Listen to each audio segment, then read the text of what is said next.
Okay, so a few things before this video starts. Yes, I know Alex Kister has already done 2 of these kinds of videos, and look, all I can say is that I had plans to do something like this before he had even posted those types of videos. So, like, I promise from the bottom of my heart, this isn't just me literally grifting and just doing exactly what he was doing. I had plans to do a video like this for Stalker. I've just been either busy or sick, so this is me getting around to doing that finally. Anyways, with that being said, hi. It has been quite a while since the last time we've spoken. I really do apologize for that. I acknowledge that it has been quite a while since I posted on this channel. A lot of that's due to me finishing up school, me recovering from an illness, and then me just working diligently on the next tape. Just as an update, the next video will be the next episode in my FNAF series, so expect that to be the next major upload on this channel. It's just going to be the continuation from Police Archive. It's going to be a long video. I'm expecting it to be around at least an hour 30. That's like probably the maximum that I'm shooting for, but it might go over. We'll see. Unfortunately, don't expect it anytime soon, but do know that it is being worked on, and I'm spending basically every day of my life dedicated towards getting that out as fast as possible. Anyways, quick micro shilling. Go ahead and check out my Spotify if you guys want to. That's where I post just about all of my music and all of the music I've made for these videos. All of that's going to go on that account now that I have it up finally. Also, go check out my second channel. That's where I post a lot of my basically extra content. So that ranges from like gameplay videos to like edits of things, or like just where I post some of the music if you guys want to actually just listen to it on YouTube and whatnot. So it's a good place if you want more frequent Spectre isms content, what have you. Anyways, without further ado, let's get into this. Thank you for watching and enjoy the video. Hello, my name is Jacob Kibbe, also known as Spectre Online, and this is the director's commentary for Backrooms Stalker. So a little bit of background about this video. This idea initially came to me from just watching Backrooms videos in general. Obviously, everything that Kame's doing with this series, a lot of other fan projects, basically any kind of videos that I could consume. I was watching around the time that the idea initially came to me for this type of video. But it originally started out as basically just some generic run-of-the-mill typical Backrooms video where you have the 4 researchers / async workers walking around a building, and then eventually, I think initially they were like looking for an alien artifact or something kind of like weird that must have clipped into the Backrooms. And then when they discover the artifact, their friend, I think, wanders off somewheres. They call him in, he doesn't respond, and then all of a sudden he is talking to them, from down the hall. And basically the idea initially was what you see towards the end, and then eventually became what it was now, where it was this creature that looked exactly, it was the Stalker that was holding up the body of their dead teammate. With the backdrop being the hallway that was black. So in other words, half of the hallway was lit, and that's how you could see the person. But since the creature is black and then behind him is black, you couldn't see the creature itself. So it was using that as sort of a disguise in a sense. And then, of course, that eventually became what we end up seeing towards the end, with the researcher actually being the one who's held up behind the black background. And the background being black is actually due to not only the lights being off and it being dim, but also the sort of droppings, or like the sheddings of this creature starting to grow up on the side of the walls and start to take over the building, as it basically like eats like the microbacteria and everything, and anything that's living on top of the wall itself. It grows and it stretches and it sort of takes over everything that it touches. Anyways, for the longest time, I had sat on this idea. I initially got an idea for the design for the creature back when, honestly, it was a drive home from church, believe it or not. I was, I don't know what made me think of it, but I was basically sitting in the car, and like, the idea just kind of came to me. Like, I don't really have a better explanation of like how it got to me, but I was just thinking of what this creature design could be, and it was essentially what we end up seeing in the final result. It was this sort of wolf-looking like skeletal wolf hybrid thing. People equate it to looking like a scorpion. The idea for the tail was actually, it's inspired by the xenomorph. I mean, there's a lot of inspirations from the xenomorph in general for this creature, apart from just being black and skeletal. But the idea was to basically take the spine of a person and exaggerate its features and make that its tail. So the idea for the Stalker is to essentially be the different pieces of a person, or different skeleton parts from different animals. So like I mentioned, the tail is the spine of a person. There's the rib cage that it has. The middle spinal part could be from like a wolf or something, and then obviously it has the skull of a head, like the skull of a wolf. And that sort of comes together in this sort of conglomerate creature that gets formed together by this mutated form of bacteria. The idea behind the bacteria itself is that it's this sort of a zombie type bacteria. In other words, whatever it touches, it sort of takes over and starts to grow on and control. You see this reflected in the walls. Basically, everywhere this thing goes, it's dropping this stuff off of its body. It's shedding this, basically. And all of that is on the floor, and it starts to grow up along the floor and then along the walls and everywhere, as it's sort of the nature of this type of virus or this type of bacteria, essentially. And the idea is that it takes different pieces from different creatures, it takes hard bone, like bone matter, and it creates its own body using everything that it has as its disposal. And of course, in some cases, it exaggerates certain features, which is why certain parts of it have claws, and like why the tail itself is like super spiny and jagged and whatnot. And then at the very top of its head is actually the only part that is bulletproof / like fleshy. I consider this kind of its weak spot. Basically, this is how it sees its eyes near the top. And it's basically, I got the idea from looking at like pictures of hornets, looking at like how alien they look. If you like actually look at the head of a hornet, like, and look at its eyes, it really is something really weird and different compared to like other things that exist on this planet. So I was like thinking to myself, I could probably take this in some way and use it for a creepy looking creature design that sort of they sort of get this inner genetic drive to be repulsed by it. So that was sort of the idea behind that. And then the thing that I added was actually make it sort of loop around the head in this sort of 180 arc. And basically it takes the elements of a bunch of different things. It takes the elements of like the hornet, like I mentioned, and believe it or not, the xenomorph again. Instead of it being like an actual discernible eye, like an eye like a normal person would have, it looks more of like almost like a sensor, like almost like a something you would use to just kind of sense the environment around it instead of like directly look at it. That, or if it does directly look, then it actually has essentially eyes behind his head, and he can see on his sides and front and also behind him, which is I'm sure really helpful for it. But that was the background of the creature itself. So back to the story. Like I think I mentioned that I had been sitting on this for the longest time. Not really sure if I was going to do a Backrooms video ever, or what that would end up becoming. It was just an idea in case if I ever wanted to do a Backrooms video, that was what I was going to go with. And I was going to make sure that I had kind of all the plot pieces together. I was going to make sure that I could get the story right, and I was also going to make sure that I could make sure that the creature itself actually was scary and intimidating. The big thing is that I wanted it to look different than what Kane had going on in his series. Different enough to where it wasn't just a direct copy of what he was doing, but it kind of expanded on the direction I think he's going with the series, and like what the explanation is for what these bacteria creature things are. So it was sort of an expansion of that idea. So initially, my next project after Police Archive was going to be the video I'm working on now, which is going to be the next video in my FNAF series.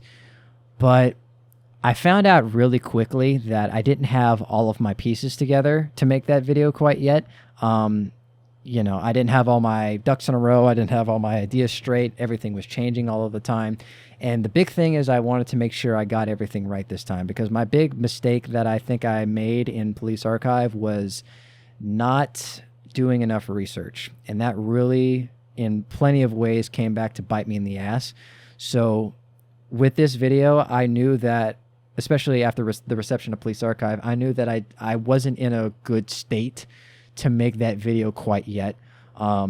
I had to hold off. I had to hold it off so that way I could take more time to work on something else, and also take more time to get all my ideas straight and whatnot. So came this video where I decided to bring this out of retirement, write a full screenplay around the idea, you know, do my whole workflow, make characters, make environments, hire voice actors, do everything, and then finally make what is essentially a spin-off series or a spin-off video to Kane's mainline Backrooms series. So the idea for this video in terms of story is it's meant to be sort of an unofficial spin-off of Kane's series. So in other words, it has a lot of the same plot points. It has, it takes place basically in the same universe. Obviously, this is not canon. I wasn't contracted by Kane to do this at all. I made sure I put credit where credit was due in the back of the series, basically acknowledging that most of the stuff that is in here isn't really my original idea. And I owe a lot of it to Kane and his series and everything he's doing with his backroom stuff. Of course, before I even wrote most of the screenplay, and before I especially started making actual progress on this video, what I do is, fortunately, I'm fortunate enough to have a connection to Kane personally. So what I did was I actually just contacted him on Discord to make sure that he was okay with what I was doing. So in other words, I asked if it was okay if I used things from his series. If so, like what things were on the table, what things weren't. And he basically said that he didn't want me to use anything exclusive to his series. He doesn't mind that I make the video, but he would prefer if I didn't use anything specific to his series. So I was like, okay, fair enough. It's your sandbox. I'm not going to do anything you're uncomfortable with. So that's where a lot of the compromises had to be made, where the company can't be named. Like I couldn't name Async directly. That's why in the intro section regards it as a classified organization instead of just saying Async, because I couldn't use the term Async because that's exclusive to Kane series. I couldn't use anything. I couldn't use any unique locations to his series. The only unique location that I ended up using was the threshold, or the that little outpost area in front of the threshold gate. That was the only area that I wanted to use from his series. And before I even put it in my video, I sent him the whole clip of that intro section where they're walking into the outpost, and made sure that Kane was okay with me using that. And eventually, because if he said no, if that was too far, then I'd have to cut it entirely and probably write something else in as like an introduction to what they were doing and whatnot. Or that, or just cut straight to like when they're on the carts, basically, which was probably most likely what was gonna happen if he had said he wasn't okay with that clip existing in the final product. But the screenplay itself, I think, took I want to say a month or two. I want to say probably a month to write entirely. Of course, it was always like switching back and forth between like, does this make sense? Does that make sense? What could I do for this scene? What can I do for that scene? When it comes to writing, a lot of the times stuff just like I have a bunch of ideas that are kind of scattered, and then later I eventually make everything piece together seamlessly, and then I'm sort of putting together. Eventually I put all the puzzle pieces together and I make the final product. But a lot of things is just like refining this, refining that, like changing the script, the screen direction and everything, which is one of the big reasons why it takes so long to make some of these screenplays, is because I'm such a perfectionist when it comes to this kind of stuff. But going into this opening scene here, this is basically a bunch of Adobe stock videos. I think this first one, if I'm not mistaken, was going to be used by Kane at some point and never was. It was like something he cut and never ended up using himself. So I ended up using it, assuming he isn't going to use it in the future. But basically, we have a bunch of establishing shots. A lot of these are from, I believe, like San Diego or something like that. There are a bunch of city shots of places in California, I believe. Some of them aren't all in California, but it's essentially establishing shots for cities, and then obviously like military base shots to establish that it's a military base located near a city, right? So initially, the plan was, I think, to add credits during this scene, but to keep it more in line with what Kane has done in the past, like, because Kane sometimes starts his videos with stock videos occasionally, so this was sort of a reflection of that, to sort of keep in how he would make this video, more or less. Just start it with a bunch of establishing shots of like where we are, what we're doing, where does the story take place, and all of that. So that's sort of why those things basically showed up in the final product, and why the video starts with these specific shots. So the main idea behind the story is that these are, I haven't really specified, I don't think I ever will specify like what division of the army these soldiers are from, but the idea was that they take 4 army soldiers, not kind of at random, but like based on their qualifications. They ship them out onto this AC-130, and then they dock into the States so they can do this covert operation. The only reason why this mission ended up becoming a black operation, or being basically a covert mission, is because of the nature of the facility itself.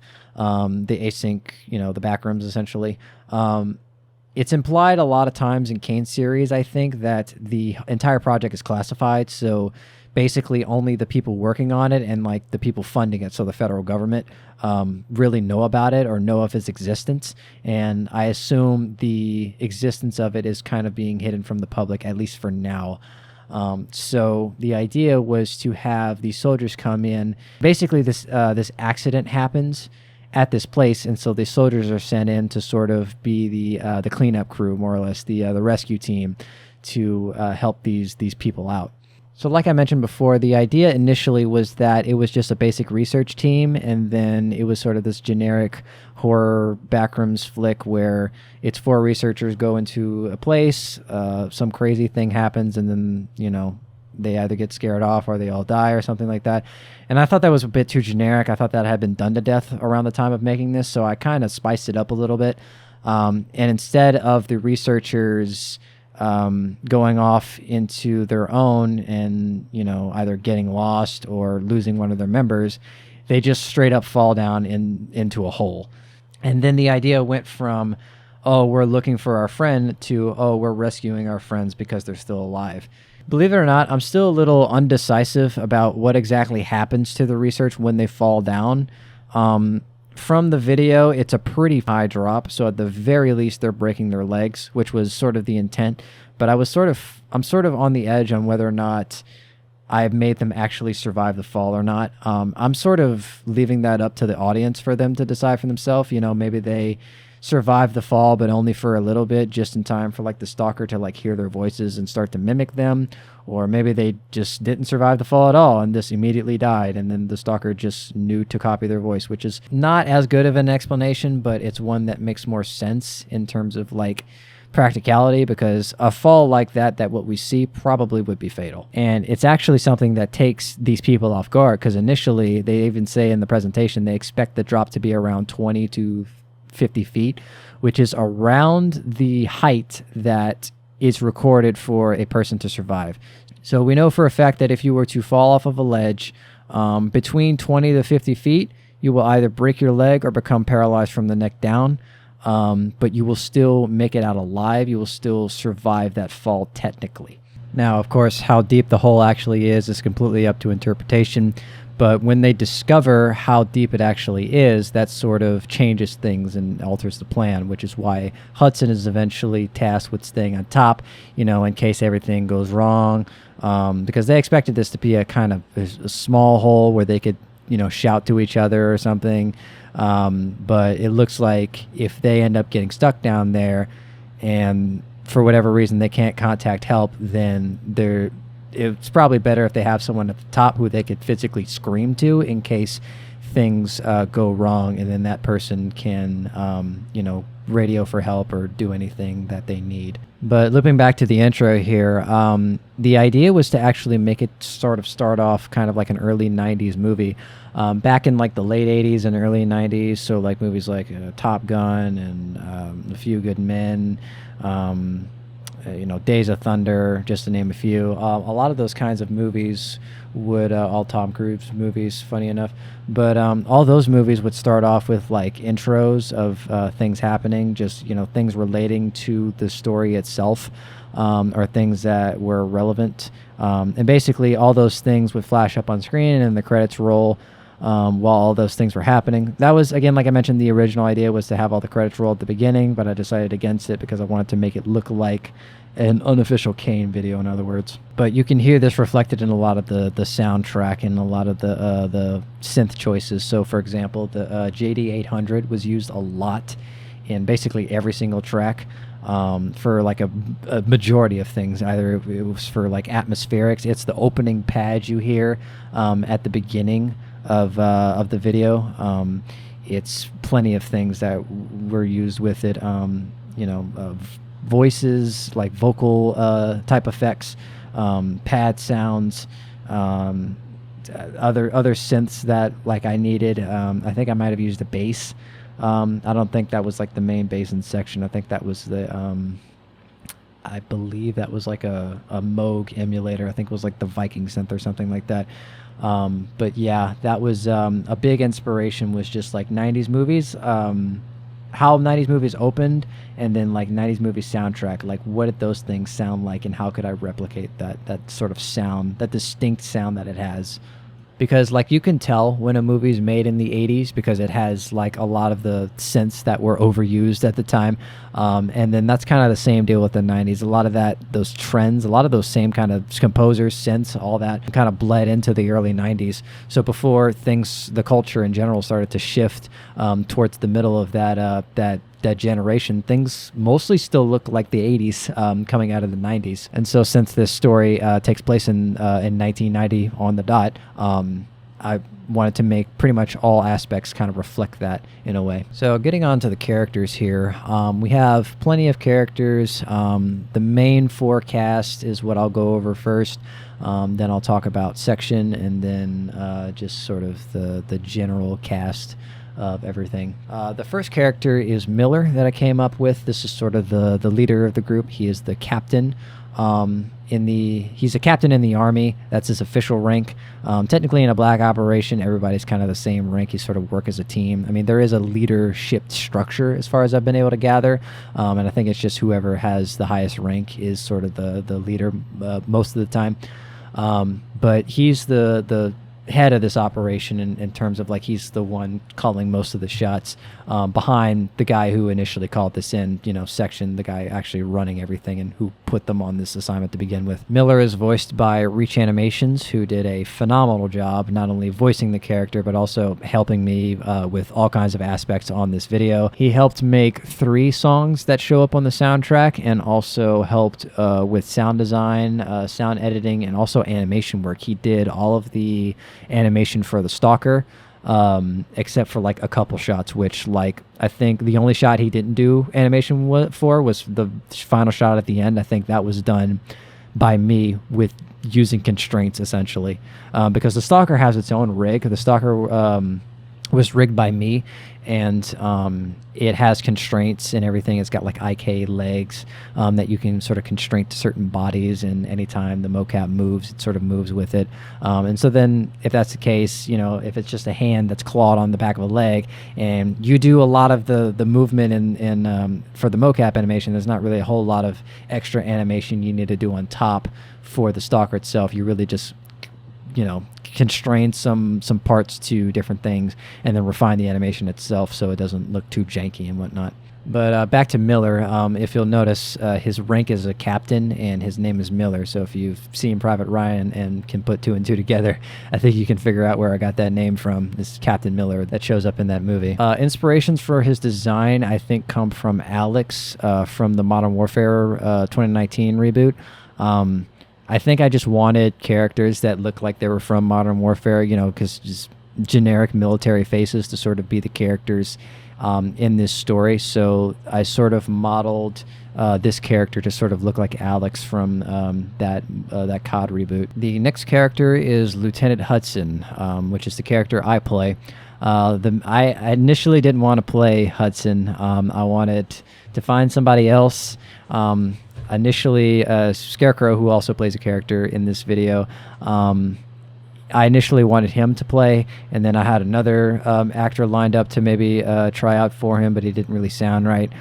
So after going through a bunch of actors to try and find the right voice for him, I eventually took up the role for him, mainly because I wanted him performed a certain way, and I knew that there was a scene that I wanted done very specifically towards the end of the video, and I knew that, like, well, I have it in my mind, and I think I can act pretty well, so, you know, why don't I just do it for that little section?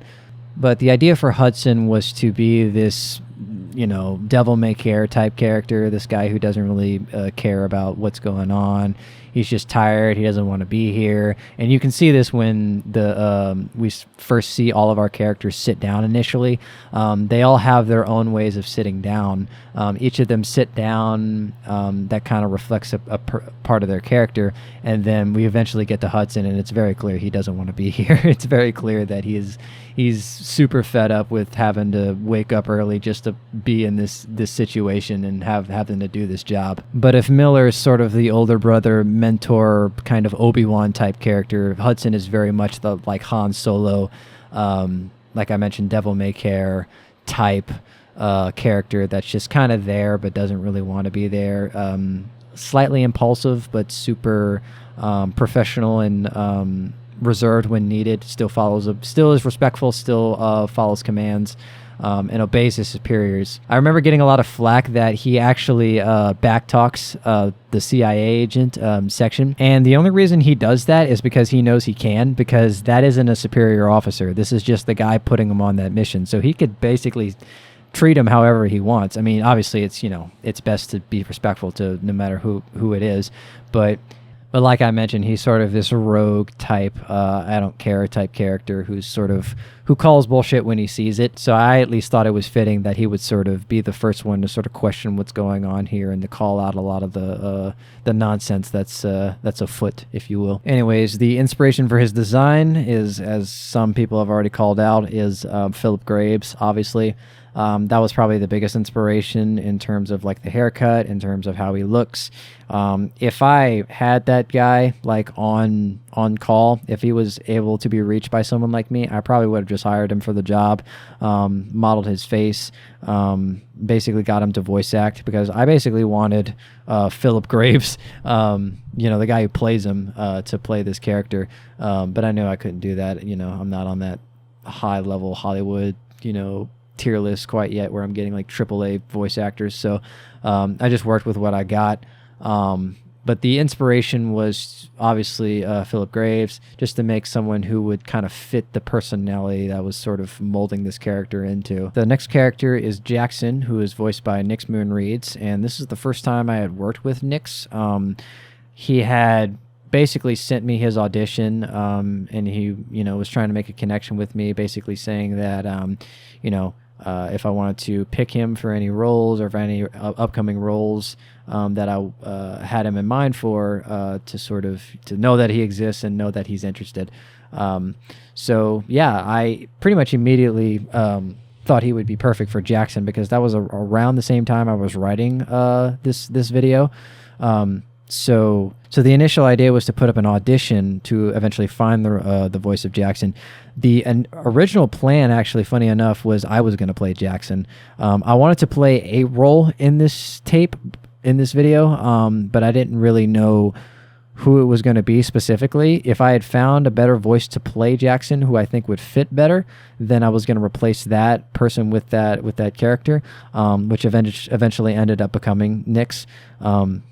Nix, I think his audition was, he had read lines from a previous audition for Officer Mitchell Clyde, and I thought they were great. I thought they were absolutely stellar and awesome, and I'm like, man, this guy is a real talent. I need to hit him up immediately and see if he'd be interested in this role. And so from there, we kicked it off. He liked the role and he fit it like a glove, and I wouldn't want anyone else playing that role. He did a fantastic job. Inspirations for his design, believe it or not, is Nathan Drake.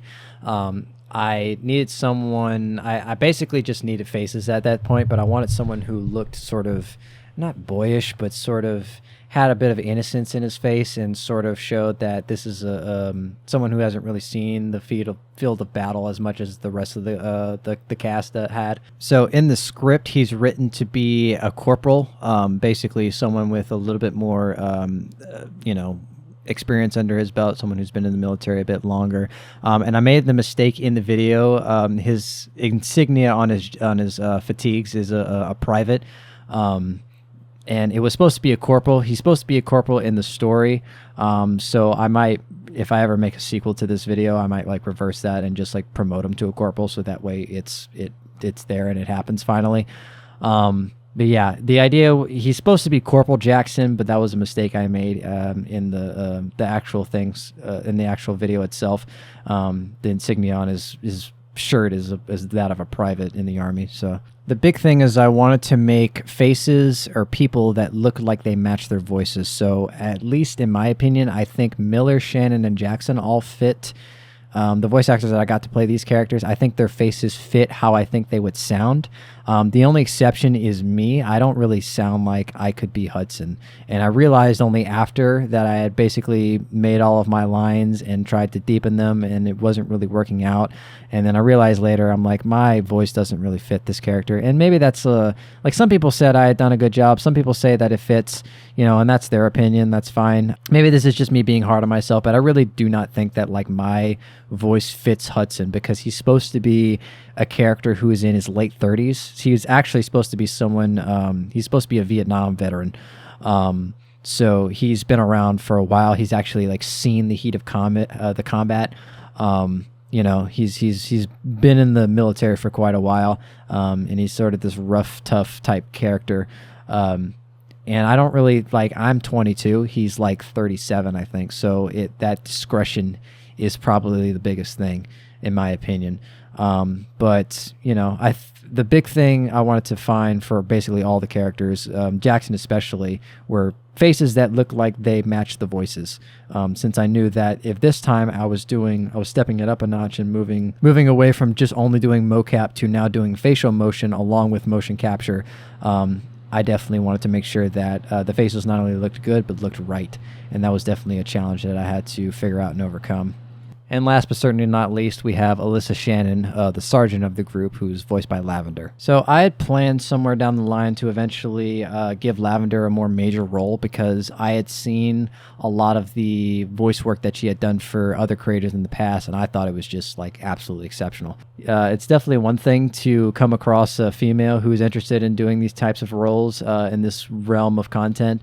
It's something completely else when that voice actor is like actually talented and to pull off a pretty fantastic performance. So apart from essentially writing the character for Lavender, I mean, there was plenty of other reasons why I wanted to add in a girl as the fourth squad member of this Black Ops team. So one of the other reasons is because it sort of keeps in the tradition that Kane was initially established, where usually when it's 4 people exploring the backrooms, it's 3 guys and a gal. So to keep true with that tradition, that was one of the reasons why I wanted to make this a female role. Another reason is that since it was a rescue mission and there were potential casualties / injured people that needed to be addressed, they needed someone who was a pretty skilled medic to administer aid if needed, and basically be able to stabilize these people well enough to where they could get them back up to the surface and have the medical EMTs, the professionals, take over from there. Of course, in the Army, it's typical soldier training to be somewhat knowledgeable and pretty skilled in first aid in some way, in case they need to sort of improvise a way to keep their fellow soldiers alive, or if Doc isn't around, in other words. So yeah, all of the soldiers, of course, are trained and know how to administer basic first aid, but they needed a doctor. They needed someone with more extensive medical knowledge down there on the field, so she could figure out like what was going on, who needs what. Which is why, like, the first question she asks the researchers when they first meet her down in the little big open area they discover later. The first question she asks her is like, "Are you hurt? Or are you injured?" Because she's trying to figure out like, how urgent is this? Do I need to run in and start doing my job, basically? Inspirations for the character design, I think, is from the game called Control, the main protagonist. I thought that face sort of was fitting for the type of character I was going for.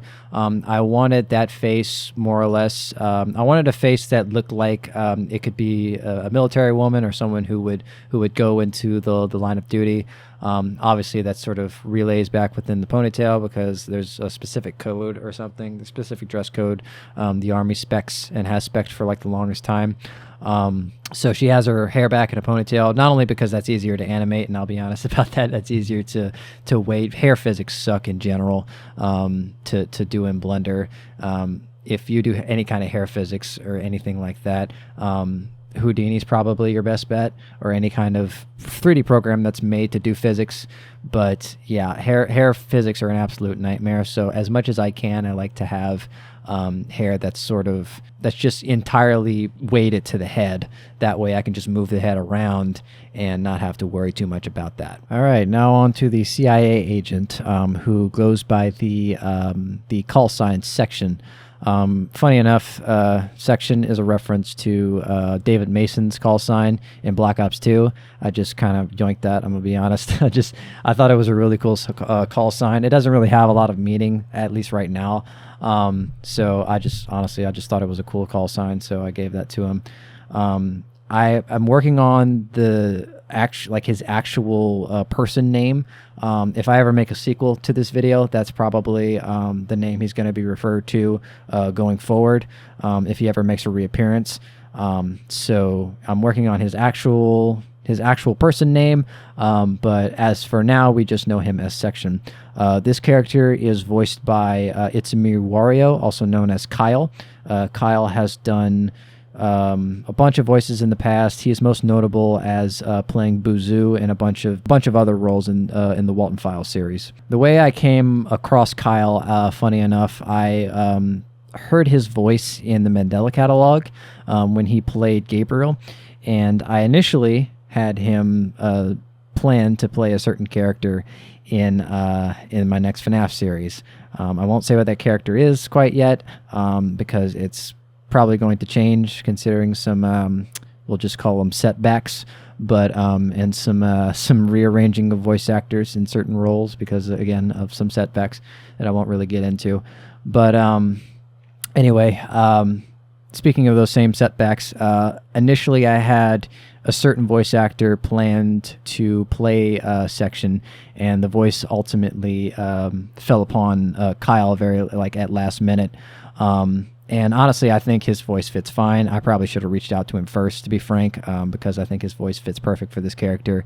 I gave him some direction, which was basically to sort of be inspired from Hudson from COD, I think was the big, not only inspiration for the design, but also inspiration for the voice. Hudson from COD, and then I don't know, maybe some other official characters that I might have thrown in there to kind of help him narrow it down. But I sort of gave him a lot of creative liberty to kind of figure out what this guy would sound like, and I think it worked out pretty well. I think he sounds great in this role, and I think it works pretty well. So the main reason why specifically the CIA is involved with this operation, they're obviously not named specifically, but they are sort of the leading force behind what's going on here.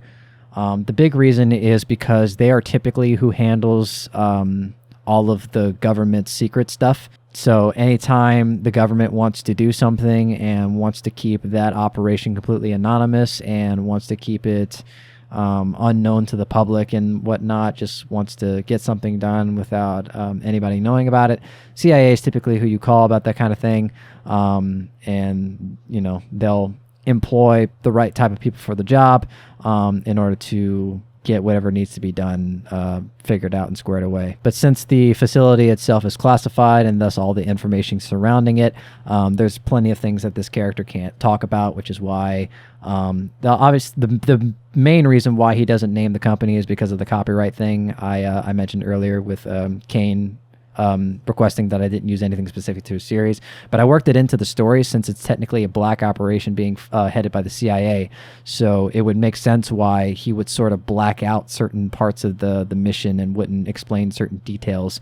And that's sort of a point that Hudson brings up. He's like, well, every operation that I've been on, like, we know as much, if not more, than our superiors do about what's going on. So what gives? Why are you keeping things from us? It seems like, why are you, what's going on here?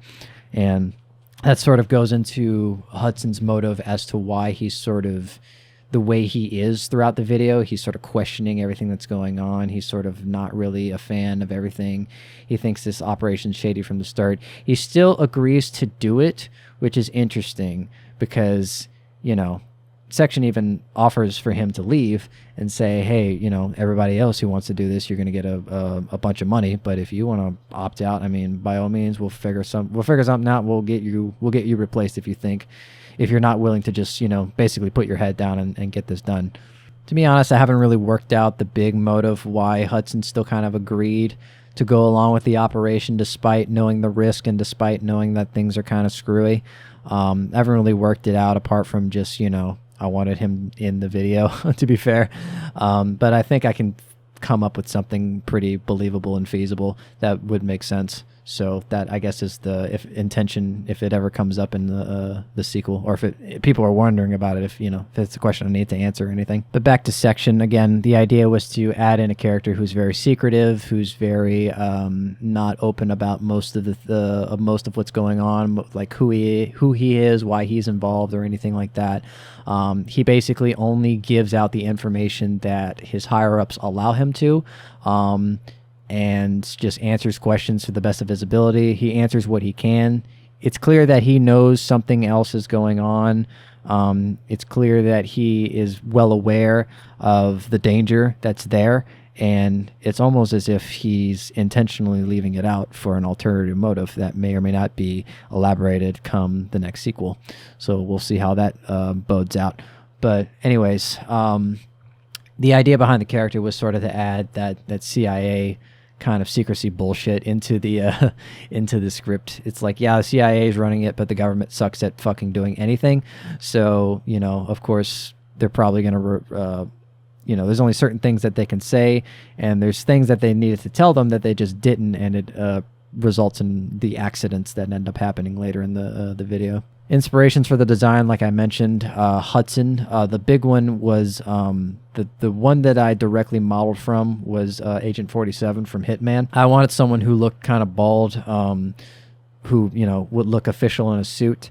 The shades indoors was sort of a creative decision I made. It doesn't make sense. It looks kind of cheesy and cliche in hindsight to kind of have them wear just like these aviator shades indoors in like this dim environment. It's kind of funny and a little cliche. I have more of like I thought they looked cool, first of all, and like I have more of a stylistic reasoning for it. It's sort of like his disguise, more or less, being that like it's clear that he's not open about everything that he knows, and he's got something to hide, so it only makes sense that he would be hiding parts of himself as a result of that. And I'll have a payoff of that come the sequel when shit starts to go down. May or may not happen, we'll see. Lamau, stay tuned. But yeah, I ended up choosing Agent 47 as the inspiration for what this guy actually looked like, mainly because it was a face and a head that looked good in a suit, and someone who looked like he worked for the government, basically. Another inspiration was General Shepard from the reboot of Modern Warfare. Sort of that official looking guy you could feasibly understand is like kind of shady on the inside, probably has ulterior motives, but on the outside he looks like he could be anybody's superior officer, basically. So, and I'll quickly go and run through the extras real quick. So, Scarecrow plays Robert, one of the async employees, who basically briefs the team on what's going on, like what to expect with this kind of facility, what to do, what not to do. I wanted a reason to put Scarecrow into the video, and so he kind of gave me a reason. I needed someone to sort of be the narrator of the Backrooms, in other words, and so I wrote in Scarecrow. I wrote in this character, and Scarecrow ended up playing this guy. One thing is Scarecrow. I initially had a plan for Scarecrow to play Hudson.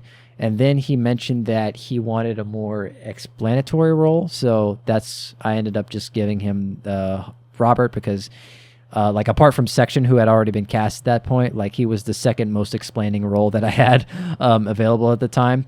So since he wanted to do that, I gave him that character, and that's who he ends up playing in the video. Next voice is Isaac, who is played by Static Films. He's just the camera operator for the research team that falls into the hole. I needed someone who would be able to pretty convincingly get freaked out, someone who would watch this thing happen to his whole team, start freaking out immediately because he has no idea what's going on, and then sort of give a convincing performance. I had seen plenty of things he's done in the past, and I knew that if there was anybody who I'd hire to do a really convincing voice like this, it would have to be him. So he was a connection hire, to be honest with you. But yeah, I think he did a great job as the camera operator. And next voice is Bubble Pop, who voices Grace Williams, one of the researchers who actually fell down into the hole. Keeping in the same tradition with Kane's sort of pattern that he's got going, where every time there's 4 researchers that go into the back rooms, there's 3 guys, 1 gal. So I wanted to add in another character that could basically be the voice of the team, in other words, and also give a really sort of convincing performance as well. I met Bubble Pop sort of in the same vein that I met Nyx. It was also just basically she had gave me her whole portfolio and reached out to me saying she was interested in a role. I thought her work was really impressive. And like I mentioned, it's one thing to find women that want to voice act in this type of content, and it's another thing entirely to find female voice actors, at least in this realm of content, this little corner of the internet that are just as talented as she is. I had heard a lot of the demos she gave me, and I was like, okay, you need to be in a role that demands a very emotional, a very frantic type of role, since you seem to be able to do that pretty convincingly. So that was what ended up happening, is that Grace Williams is sort of in this frantic state after finally being discovered, and obviously, it's the voice of the Stalker, so it's the idea is to make it convincing, eventually she is found by the team that goes down to save her, and she's like, "Oh my God, I need help! Thank y'all for coming, but we need help immediately." And the idea was to make her sound frantic and tired, and I felt like one of the only people who could do that convincingly enough, and also be a woman, sound like a woman was Bubble Pop, so that's why she was chosen for that role. And then the last voice is Dravy, who plays Standard. Basically, Standard is referenced a couple times in Kane's series. It's essentially just whoever's at the operator back at the outpost, which is the little building structure in front of the threshold. Whoever's working the radios, talking back and forth between the team that's outgoing. It's a very brief role, but I offered it to him. He helped out tremendously on this video, helping me out with certain assets, helping me find things to make it as accurate as I could make a video inspired by one of Kane's videos look. He was a major help to figuring all that kind of stuff out, and helping me make this as convincing as it is, So I owe a lot of thanks to him, and for that, I decided to actually give him a voice role in the video. So going over the locations here, the idea for this meeting area is basically to have them be in like what is essentially a meeting room for a military base, basically an airfield. The initial idea, for some reason, was to make them land in an airport. Like, the initial idea was to have them land in like a public airport and to do a Black Ops briefing in a public airport, like private room in a public airport, which was a stupid idea. I don't know why I thought that was even remotely feasible. I don't know why I decided to come up with that idea. So you can still kind of see some elements of that. The backdrop of the building that they're in, I forget what airport it is, but it's like the Kennedy Airport or something like that. The idea being is I wanted like some large air traffic control tower in the background that you could see, despite how high up in elevation they were in this type of building. And then I really wanted to drive home the fact that they were in an airfield near a city. But the official canon explanation of where they are is, they are in a military base that's located next to a city. It's basically an airfield.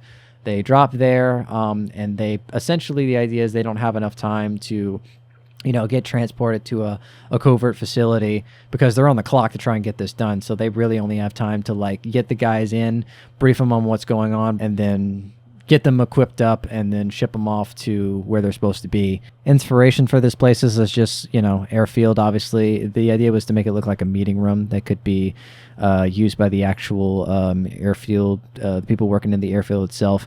Obviously, presence of like United States flags. It's very minimalistic, but the idea is to sort of emulate 80s/90s structures back in the day.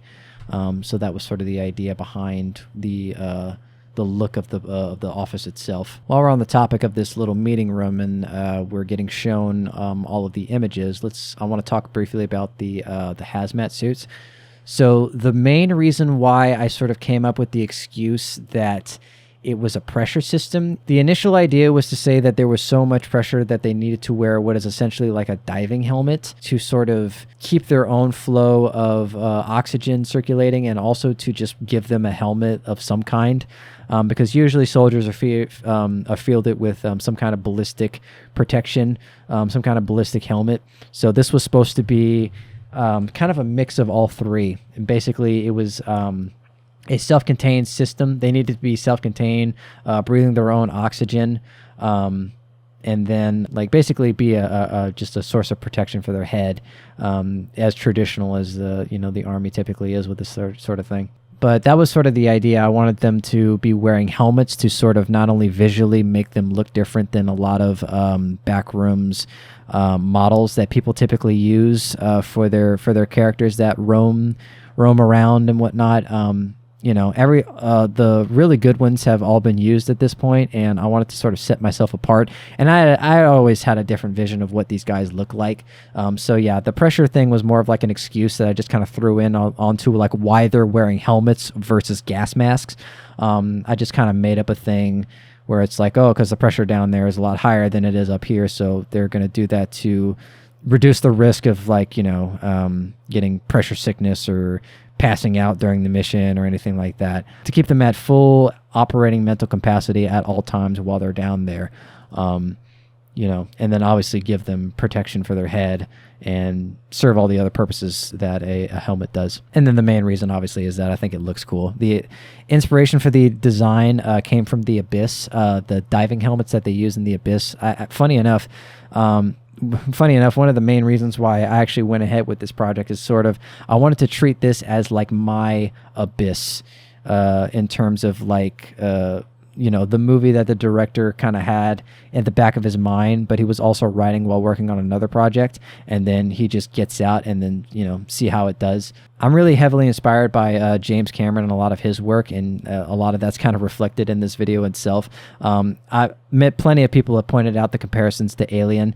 One person even commented that like, this was sort of the aliens to the aliens. In other words, like Kane is Ridley Scott with his initial Backrooms series, and I'm sort of Jim Cameron with my video. In other words, taking the traditional horror elements of the Backrooms and expanding upon them while also upping the action which is the big thing, is upping the action, like adding army soldiers who go in there and start to mess stuff up, and to just incorporate the military elements into what is traditionally a sci-fi horror type video. And then obviously it goes without saying that the name Hudson obviously comes from the Hudson character in Aliens.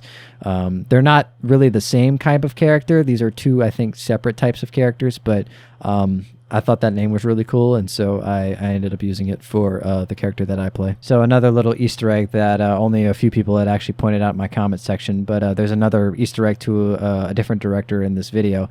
The designation 1138 that they name for the hallway comes from the number 1138, which is actually it comes from the George Lucas's movie THX 1138.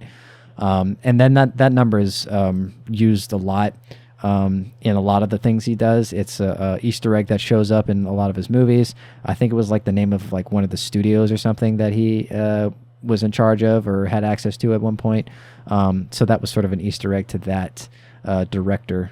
The guns that they use are actually, I think they were made around the time of the Vietnam War, but the idea was to basically make a rifle that was a short barrel version of the M16, basically a more compact version of the AR platform. And this was actually a common gun used in the military, mostly by Delta Force, but it's the Colt 723, also known as the Car 15, if I'm not mistaken. It's basically, like I mentioned, it's basically a precursor to the M4, which would eventually later become adopted as standard issue into the Army later down, I think more into the 2000s. But essentially the idea was to find a gun that was a smaller version of the M16. Since these guys weren't doing a traditional operation, it didn't really make sense for them to be fielded with M16s because it's a really long gun and it's not very compact and it's kind of cumbersome to lug around and everything. So I needed to give them something that could be collapsible, something that would be a much smaller profile if they needed to, while also compensating for all the conditions that they needed. So at the bottom of the barrel shroud is a flashlight, this enormous flashlight. The only reason being is that, especially in the 90s, flashlights on guns were kind of few and far between, and like they didn't really put out a lot of lumen power. Like even flashlights that were as big as the one in Stalker, the ones that Delta Force would use later into the early 90s were pretty small, and they didn't really output that much light. So the idea was to get a bigger one. Or to find one that was so big that it basically had to be mounted on the bottom and basically act like an extra foregrip. But I needed a flashlight that looked big enough so the audience would believe that it could output a high enough lumen count to where it could illuminate something pretty far away. I think in reality, the actual flashlight itself can't, like if you put it up to a wall, you can like barely see the light itself.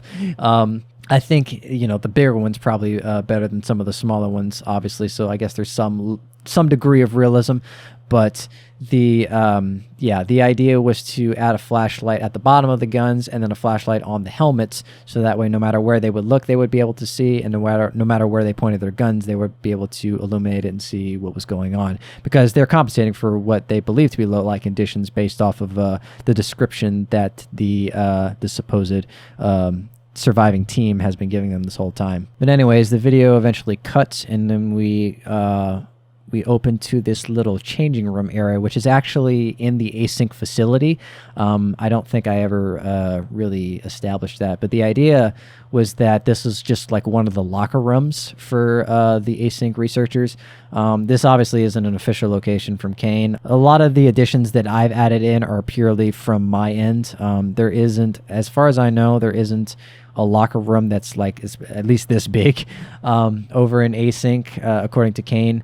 But I thought to myself, I'm like, well, if a lot of people work in this facility and they like have valuables and stuff that they need to store, we see briefly in I think Pitfalls when the researchers are like getting dressed, it's like basically this little changing room area, and then it's like a coat rack with like 4 or 5 hazmat suits that are hung up. And I thought to myself, I'm like, okay, well, this is a pretty massive company. Then they probably have like a locker room somewhere where workers will clock in.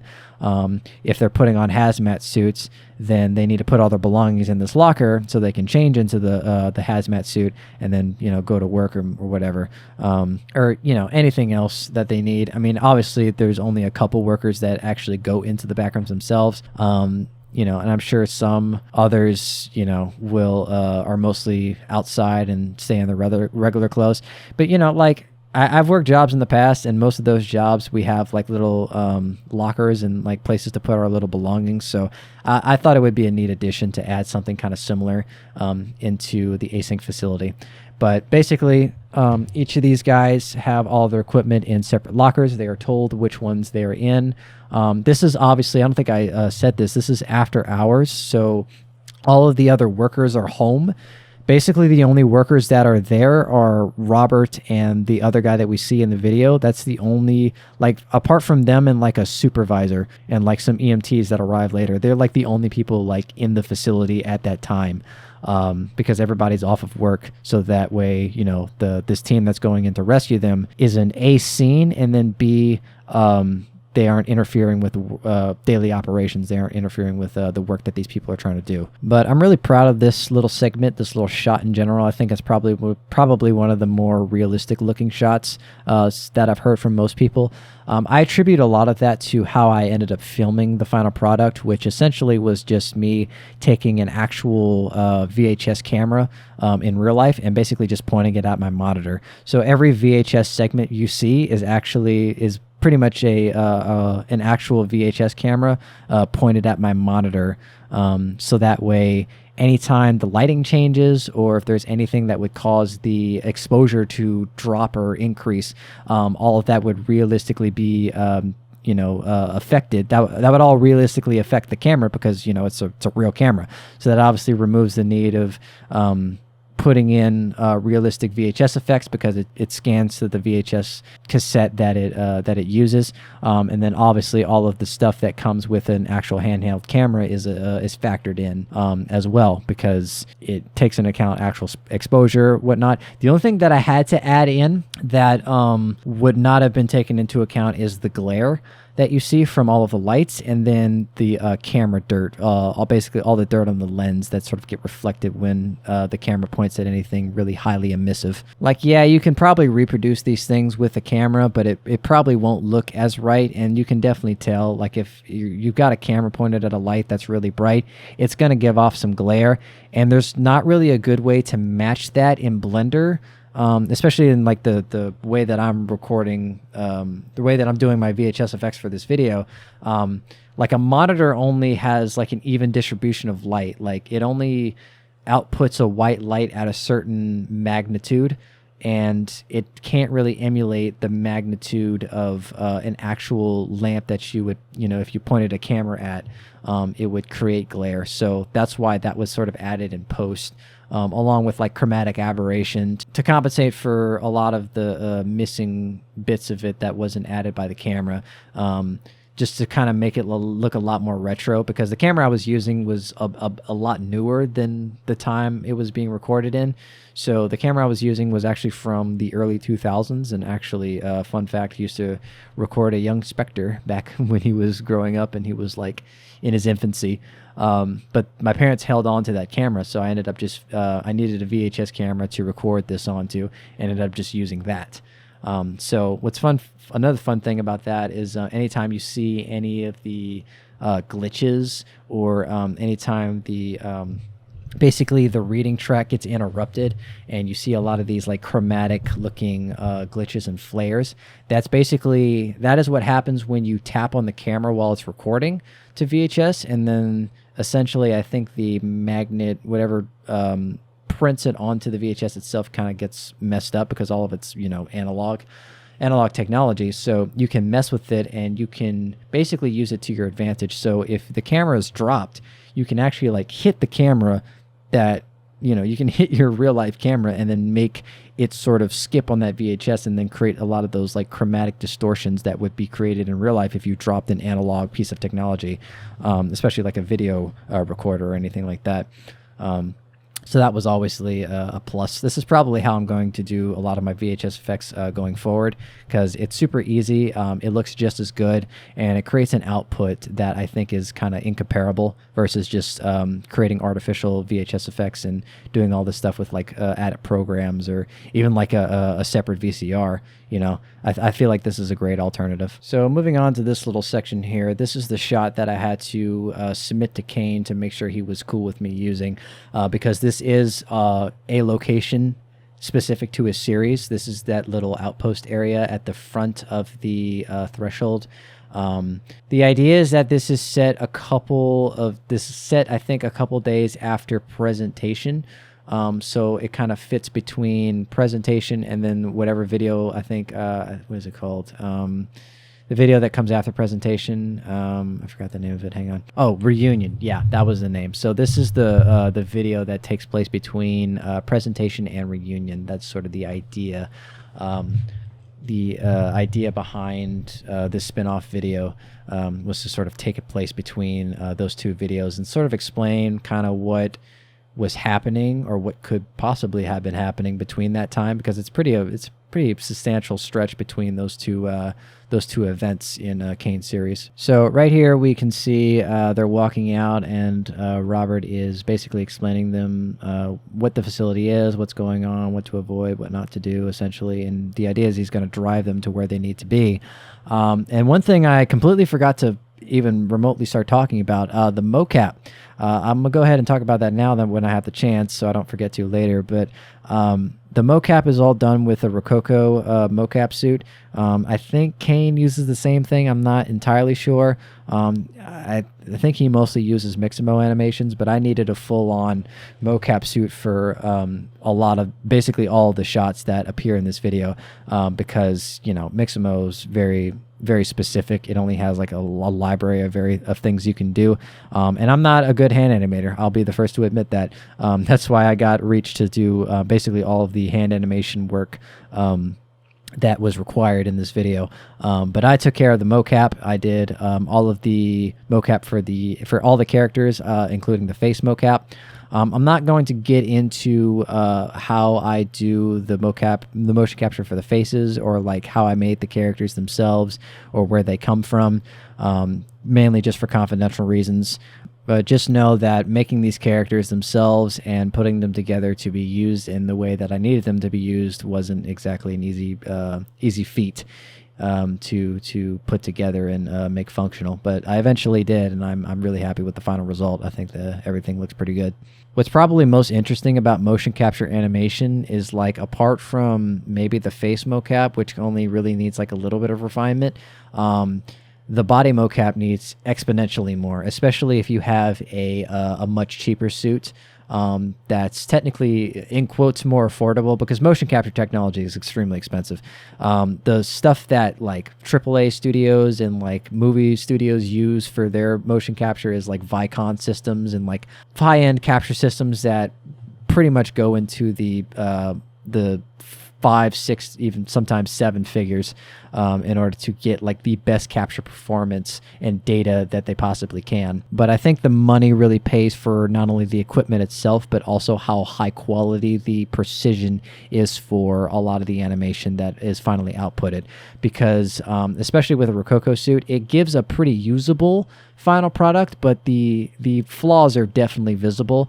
Even after refinement, there are a lot of things that don't really work as well. It's definitely not what most people think it is, where it's just you act out this certain thing and then you pop it into Blender, and it literally takes you like 2 seconds to get an animation up and going and making it look absolutely flawless and amazing. No, like there is hours and hours and hours of refinement that you have to put into motion capture to make it even remotely usable, and especially with like lower end systems that are cheaper. So like, for example, the Rococo suit, there is so much extra work that you have to put in order to make it look usable and make it look even somewhat convincing. Originally, what I had been using was a Xbox Kinect to do all of my motion capture stuff, and that was because I couldn't afford a Rococo suit. I mean, I would have just bought one for Police Archive had I had the money for it. It was just like, for the longest time I was just broke and I couldn't afford it, so I had to find a way to step up the bar and do what I wanted to do in that type of video. And the only way in my mind to do that was to just find the cheapest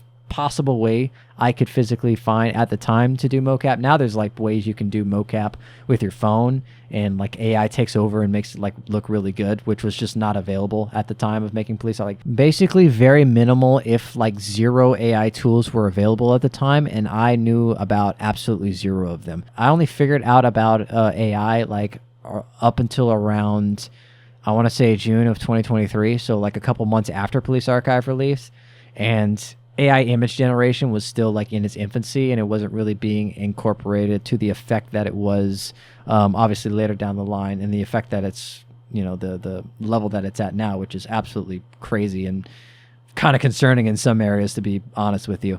But yeah, AI wasn't really a thing back in the day, and my only option for motion capture was like to basically use a Kinect and somehow make that work. And the output isn't great from that. It's basically unusable, and it's only through like hours of refinement that I'm able to sort of cobble together something even kind of remotely feasible, just for like the brief shots that I had going in that video. But I knew in this video there was going to be so many shots that were up close, that were holding, and the characters needed to look pretty convincing, so I knew I had to step up my game, and if I wanted to A, do a lot of these things, and B, you know, make the motion capture look pretty solid and not laughable like it was in a lot of places in Police Archive. But I also knew I couldn't just do body mocap again and expect people to just, you know, think that was cool, because I had already done it in Police Archive, so I wanted to find another way to step up the bar and sort of make the next, definitely make the next video stand out, because I don't really think there wasn't, and I don't think there has been a video that uses facial motion capture along with body motion capture in a video like this. There are plenty of videos like of other people doing demos, like in general, of this kind of technology. The biggest one, the biggest guy doing this in the FNAF community now is actually Jake Ryan Southgate. Me and him are really good buddies. We talk a lot. He's a really cool guy, but he's actually doing a lot of this stuff as well, you know, and he kind of does a lot of the same work that I'm doing now. And I really respect him. He's a really good creator, very talented guy, and we get along very well, especially with our a lot of our mocap stories and a lot of the you know, the ghetto ways we have rigged a lot of our robust our unrobust systems in order to make make our dreams come true, you know. But moving on a little bit here, here's another little Easter egg. People, I don't think anybody's noticed this before. I think the only person who knows about this is the developer of the game that this character initially showed up into, because I told him about it, and I think that's the only reason he knows about this. But fun fact, the other worker in the background is Jonathan from Grizzlies, the Grizzlies cutscenes. Lester had commissioned me to make a character for Jonathan. The idea was to make him look sort of like John Krasinski. His idea for the character was that I guess he looked like Jim from The Office. So I sort of took that description as an inspiration for the character, and didn't make John Krasinski, but made someone who kind of looked similar to it. He said it looked good. He gave the green light for it, and that's the character we ended up using in those cutscenes that we eventually turned into a short film. That was actually, fun fact, the first time I had ever used body mocap and face motion capture together. But that was back when I was still using my Kinect, so the body mocap didn't look great. But now that I have actual motion capture suit, I was able to put together a pretty convincing facial motion capture performance along with body performance. Probably the biggest downside of this entire film, I want to say, is there's no motion capture for the fingers. So every single finger motion or hand movements that you see are all they're all hand animated, because they had to be, because the gloves, one of the only reasons I bought the Rococo suit or decided to finally cave in and do it was because for the longest time it had been really expensive. It had been around, I want to say, $2,000 to $3,000 by itself, and that doesn't include the gloves that also go along with it. And then eventually, I think after the microchip shortage sort of died down and the effects of COVID started to wane off, they eventually dropped the price by like $1,000. And so what was one thing that was really unaffordable at first became a lot more affordable now. And I had been working a couple jobs around the time, so like I finally was at a point where I had the money, and the suit was cheap enough for me to actually buy and wouldn't leave me completely broke after I would purchase it. So I bought just the suit because they dropped the price of only the suit, and they still to this day have not dropped the price of the gloves, which makes no sense to me at all, because the suit is just under $2,000, and then the gloves are like $1,500. So the gloves are almost as expensive as the suit, which makes literally no sense, because the suit used to be almost $3,000. And then the idea was that the gloves were like half the price, right? So it's like, what happened, And they haven't dropped the price of the gloves since then for some reason. And I have no idea why. That's the only reason I still haven't bought them now. I might consider buying them in the future, just because it'll make my workflow a lot more easier, and animating fingers convincingly is really tedious. It's obviously reflected in a lot of my shots. You can see the hands kind of move in some areas, and they look like paddles. They don't have a lot of life to them. They move occasionally, and that's only because of post animation refinement. But yeah, at some point I'm considering buying the gloves for future projects. When that will be, I don't know. Most likely when I'm able to buy them and it isn't an immediate deficit to my bank account. But moving on to this little hallway shot, this was actually pretty fun to make. I had never really done a shot similar to this. I mean, obviously before I hadn't really done a whole lot of mocap shots in general, but this is the first time I had done like a scene with characters on a cart that was like being moved in the scene. And everything had to look natural, like the cart slowing down to make that turn had to look as natural as I can make it. The characters inside of the car itself had to obviously look natural. The guy behind him had to look like he was kind of realistically keeping his distance and just kind of following along. That one little brief animation for Miller's face had to be added in post because, you see his face. Anytime you see somebody's face, I mean, it has to be animated. You can't just have like a static face that's just kind of blankly staring off in the side. I mean, you can maybe get away with that, but for the most part, like, it wasn't really that much for me to add it, so I just included it because I know people were going to point it out if I didn't. It would look really weird and unnatural. So that's one of the big reasons I added that in. But this was really fun to do, especially the shot towards the end when he steps off the cart. I actually had to put a chair, I think, like on my futon bed in my apartment, so that way Rococo could realistically track my elevation, because it has a feature in the software that actually lets you track elevation. The idea was to have them step off this cart, and I knew that, like, any kind of manual refinement that I would have done to this in post would not have looked convincing enough. So I knew for sure that I had to make it look like he was sitting. He goes from sitting down, and then he stands up, and then he steps off the cart. All of that had to look seamless, and the only way to really do that was just to basically elevate a seat in some kind of way,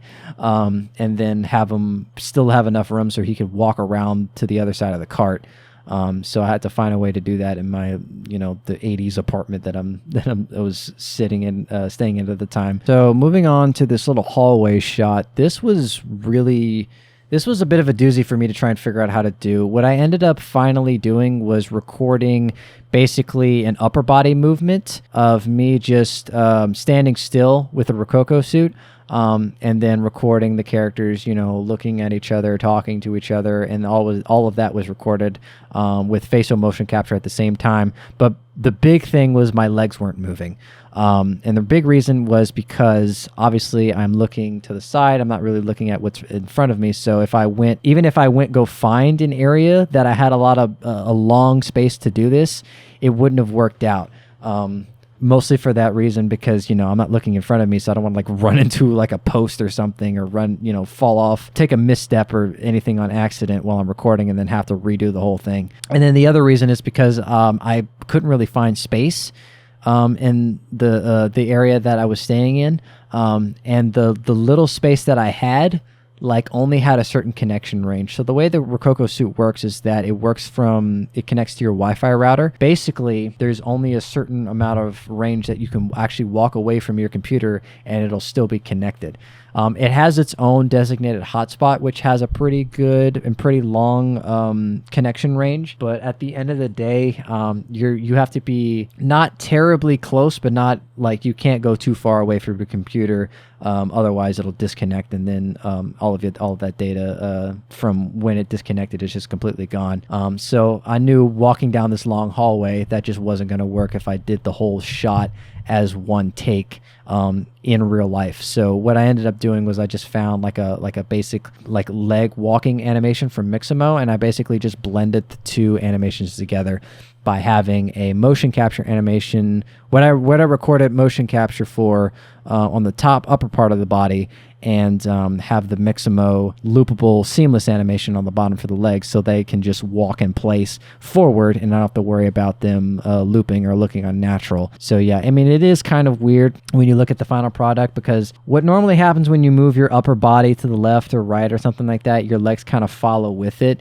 You don't really move your whole body behind you. Your legs just stay perfectly straight. Normally, like if you move your whole body to face somebody, your legs kind of follow with you and your knees point towards that person, and you even kind of change the way you walk. So that was sort of the downside of having to do this, but that was really the only way this kind of shot was going to get accomplished, was if I had a loopable walking animation for the legs and then have an actual in context performance for the upper body and the face, obviously. So here they're basically talking back and forth, and the context for this conversation, I had a few people ask me questions about this. It's like, why did you bring up like overpopulation and all this other stuff? And the only reason why I did that is because it seems like it's relevant in Kane's lore. It seems like, I think they established this in presentation, that they're going to use the Backrooms as what they call a space to essentially be housing for other people and to sort of solve that issue. So I assume that in Kane's universe, overpopulation is more of a problem than it is, in the real world. So it does make sense for, the Department of Energy or Async to people basically to look into solutions to kind of solve that issue, and it goes further beyond. I mean, it's infinite space, so you can not only put people in there, you can put like unwanted, you can put other things in there. Like if you need to store stuff in areas, this is a great place to do it.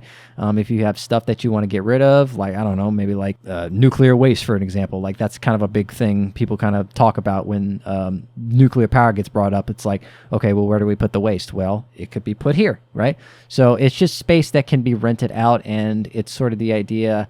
Async has like a monopoly, like the government and the Async sort of like share this monopoly on this solution that they figured out in order to solve this issue. So that's the only reason why that's brought up, and why the conversation, this is sort of like a casual conversation between the soldiers, kind of wondering like, okay, why do we care about this like little pocket dimension thing? Like what are we using it for? So I think it was pretty good back and forth banter. All right, and so we eventually get to this scene where they finally find the drop-off point itself by using an EM reader. So the idea, I think, behind no-clip zones or null zones in Kane's universe, this is what MatPat put together. I think MatPat said something like it's essentially when magnetic frequencies sort of collide with each other and they sync up, and I guess that's sort of his excuse to why like collision doesn't happen anymore in certain areas. I'm not sure that's... I mean, I'm sure it's, rooted in some kind of science, and it makes sense to some people in the sort of the explanation that's given. But anyways, it seems like in Kane's universe, the way you detect null zones is through electromagnetic frequencies. So anything that kind of detects those frequencies is how you detect like the anomalies. So it's sort of like, like the idea was sort of the little detector thing from Stalker that detects anomalies around the zone and whatnot. Obviously it doesn't give off like a beeping noise. It's just sort of this light that blinks, or like this meter that goes up that tells you when there's spikes in electromagnetic frequencies, and it kind of tells you when you're starting to get closer to the null zone. But like I mentioned, the idea for the drama, or sort of the conflict of this story, was that people can no clip into the Backrooms from the real world. So like, what if this place is also affected by that same principle? What if you could no clip inside of the Backrooms into other levels? Was my reasoning behind this sort of hole that sort of blends in with the floor. It seems like the idea behind the backrooms in general is that it derives a lot from video games. So the idea of no clipping, when you play a video game, obviously, like if you go out of bounds or if you go in a place that you're not supposed to, or if you hit the collision physics hard enough, you will sometimes phase through what is supposed to be a solid object, because the computer doesn't know how to handle, your player character in that specific moment. So it'll either bug out or it'll, receive null information in terms of like the collision physics and make you either fall through the floor, go through a wall, stuff like that. A lot of the idea for the backroom seems to derive a lot from video games. It's like, okay, well, you no clip in video games, and I guess it kind of feeds into the sort of, life as a simulation type theory that people have. It's like, okay, so what if the matrix or the simulation fails, and what if you no clip in real life into a place that you're not supposed to be in? And that's sort of the underlying idea behind the backrooms themselves. And I thought that was interesting. I'm like, okay, so you can no clip in real life, so like why couldn't you, by that same logic, couldn't you also no clip in some areas inside the backrooms themselves? And it's already established in Kane's, at least his first video, that there are other levels. The pitfalls video, it's established in those videos that there are other levels to the backrooms. How many levels and what they are specifically isn't exactly specified, and I don't really think it follows the wiki, because I don't blame him for following the wiki. That shit gets pretty fucking unhinged, to be honest with you. But yeah, so it seems like Kane takes a lot of creative liberties when it comes to a lot of the underlying secrets that this place holds. So it's implied that, there are other levels apart from just the yellow wallpaper repeating office looking area that just loops monotonously for forever. It seems like there's more underneath the depths of this place that we're not seeing, and I thought that was really interesting, because that opens up plenty of ideas. I mean, basically anything you can think of is probably what's under there. I mean, it's the same principle as SCP. It's like why there's a wiki about the backrooms and the different backrooms levels. It's basically become the new version of the SCP, where just it's sort of this open-ended writer's book. Someone can just put in, make up a level of the backrooms and like think about what could be here creatively. And, considering the context of where this place is, I mean, it feasibly could work, I mean, who's there to tell you that it doesn't exist, right? In terms of like the way they actually find the no clip zone, I had seen this criticism a lot in my comment section, and also like from a bunch of React YouTubers who had watched this video. And I think the big point they brought up is like, why didn't he have like a stick or something in front of him? And I definitely did think about that. I thought about maybe giving them a stick, like the guy who takes points, so Miller in this case, to just give him a stick and just have them sort of drag it along the ground as they went forward. I think the main reason why I didn't go forward with doing that is because I just thought it would look kind of silly for some reason.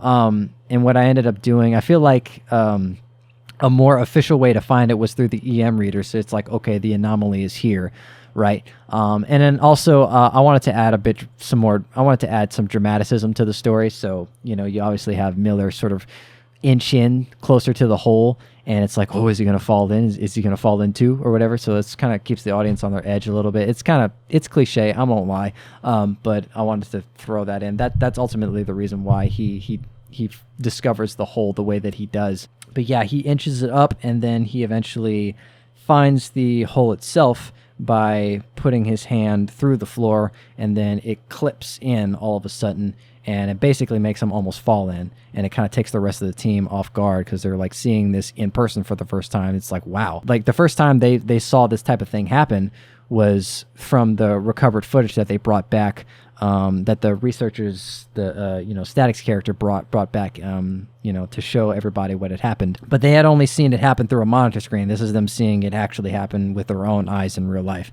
and so that's why they reacted the way that they do. But yeah, from there they go to tape off where the hole is, so they know how far up they need to walk before they get into dangerous territory. And that's sort of leads into the line that Miller says, like, anyone who crosses this line, unless you want to be rescued too, nobody crosses this line no matter what, until we're all ready to go ahead and rope down, and the mission's on, basically. So this next scene is basically Jackson and Hudson are left behind, basically just to stand there and wait for Miller and Shannon to go back and get the equipment, because now they have found the drop-off point. At this point, they've taped it off and they know exactly where it's at. So at this rate, they can actually start to get everything set up in this area in order to figure out what's going on down there, what the bottom of the pit actually looks like, what's going on with the researchers, and eventually, set up to rope down and go rescue them. This is also gives an opportunity to show up close what happened, what Miller did when his arm went through the floor. This is basically to show up close that, yes, this is where a null zone is, and there is something really weird going on here. And then it's even further accentuated when he literally drops he puts the camera through past this point of this threshold point, and then you can see at the bottom this hole is like pretty big, and it's the thing that takes them off guard. It's extremely deep, and so they're wondering to themselves, I'm like, okay, well, how deep does it go? So that's when Hudson pulls out a glow stick, drops it down the hole just to see how far down it goes. So yeah, and then you can kind of hear this kind of set up at the beginning. The idea behind this little essentially this clip zone here is that light can pass through, but sound has a harder time passing through, just because it it operates at a much lower frequency than light. It's harder. Bass passes through this little thing just as well, but it sort of behaves as if like there's nothing really there. So you can see when you put his head down, it looks exactly how something would look if it, like how no clip zones look in video games. If you've ever like been out of bounds in a video game, or like been under the ground or something like that, like the light still passes through the floor as if it's not there for some reason. And you can see in that area, even though it's a clip zone, you can still see like the light scatter on the side of the walls as if that part of the floor didn't exist, right? There's no shadow that it casts, which I thought was a really interesting thing to sort of kind of play with, to show kind of how unusual it is. And that's obviously just kind of playing with like everything that Blender offers, turning off the shadows for that specific piece of geometry in Blender's editor itself. Just different things to kind of help sell like the sort of a video gamey vibe that the Backrooms sometimes shoots for. And then this scene, honestly, like, I debated cutting it because of I think you know what I'm getting at with this, but it's basically when Hudson pretends to push him down the hole, right? That just scares him, just to kind of screw with him. That was sort of a reference to when Vasquez does that in Aliens, but the difference between my scene and that scene is because it's very brief, and what Hudson does is not nearly as extreme as what Vasquez does. I mean, Vasquez kind of nudges him to sort of screw with him a little bit, and Hudson like literally grabs him and like shakes him a little bit, like as if he's gonna pretend to push him down, which is extremely unprofessional, and I don't really think it's definitely not realistic. I mean, I only included it to be like a little character building moment, to kind of build the relationship between these two guys a little bit. They're kind of like, goofing off between each other, and to kind of give them a more human, a little bit of comic relief, to make them seem a lot more human. It's one thing to be a soldier who's a robot all the time, and it's another thing to be like a more realistic soldier, in my opinion, who is just a person at the end of the day. So it was kind of funny to sort of add that in, just to kind of add that little bit of character development. So that's really only there because of the movie, because of the dramatic sense. This absolutely would not happen in real life. And in fact, like the reaction that Jackson would give would be a lot more angry, would be a lot more, you would probably get court-martialed or something. Like some consequence would come from Hudson doing that, because it's very unprofessional. It's very immature, right? But that was sort of the character moment that I was trying to devise between these two characters. Like, yeah, it's immature, but like I want to show that like Hudson, again, he doesn't really follow the rules a lot of the time. So yeah, that was sort of the idea behind that. And I had shown this to a couple of my other friends just to make sure, like, kind of verify it with them, get a second opinion on it, say like, yeah, I don't know, is this a bit too much? Obviously it's not realistic, but like, do you think it's even still a little bit too much to where someone could suspend their disbelief for the sake of it? And most people come back and say like, I think I only got a couple was like, yeah, you probably should cut it because this doesn't really look professional. But most of them was like, I don't know, I think it's a good, exactly what I said. I think it's a good character building moment. I feel like it's I don't think it's that unrealistic. I mean, soldiers goof off with each other all the time. They probably wouldn't do something like as extreme as this. They're not like psychopaths like Hudson is, but they're well, some of them are, I won't lie, but yeah, they're this was just basically added for it to be a character moment. But I had checked with a couple people to make sure, like, just to get a second opinion. This wasn't just a thing that I added in and like got no input on or anything like that. This was something I was like debating and grinding my head up against, like, do I include this or do I not, All right, so we have this next scene where they're setting up a table and they're basically setting up to rope down. A couple things. So I had to make a armature for the table to actually actuate, like a real table would. And I actually ended up making one that works out pretty well and does actually open up like a folding table does. But I had certain marks that I had to hit as the camera guy.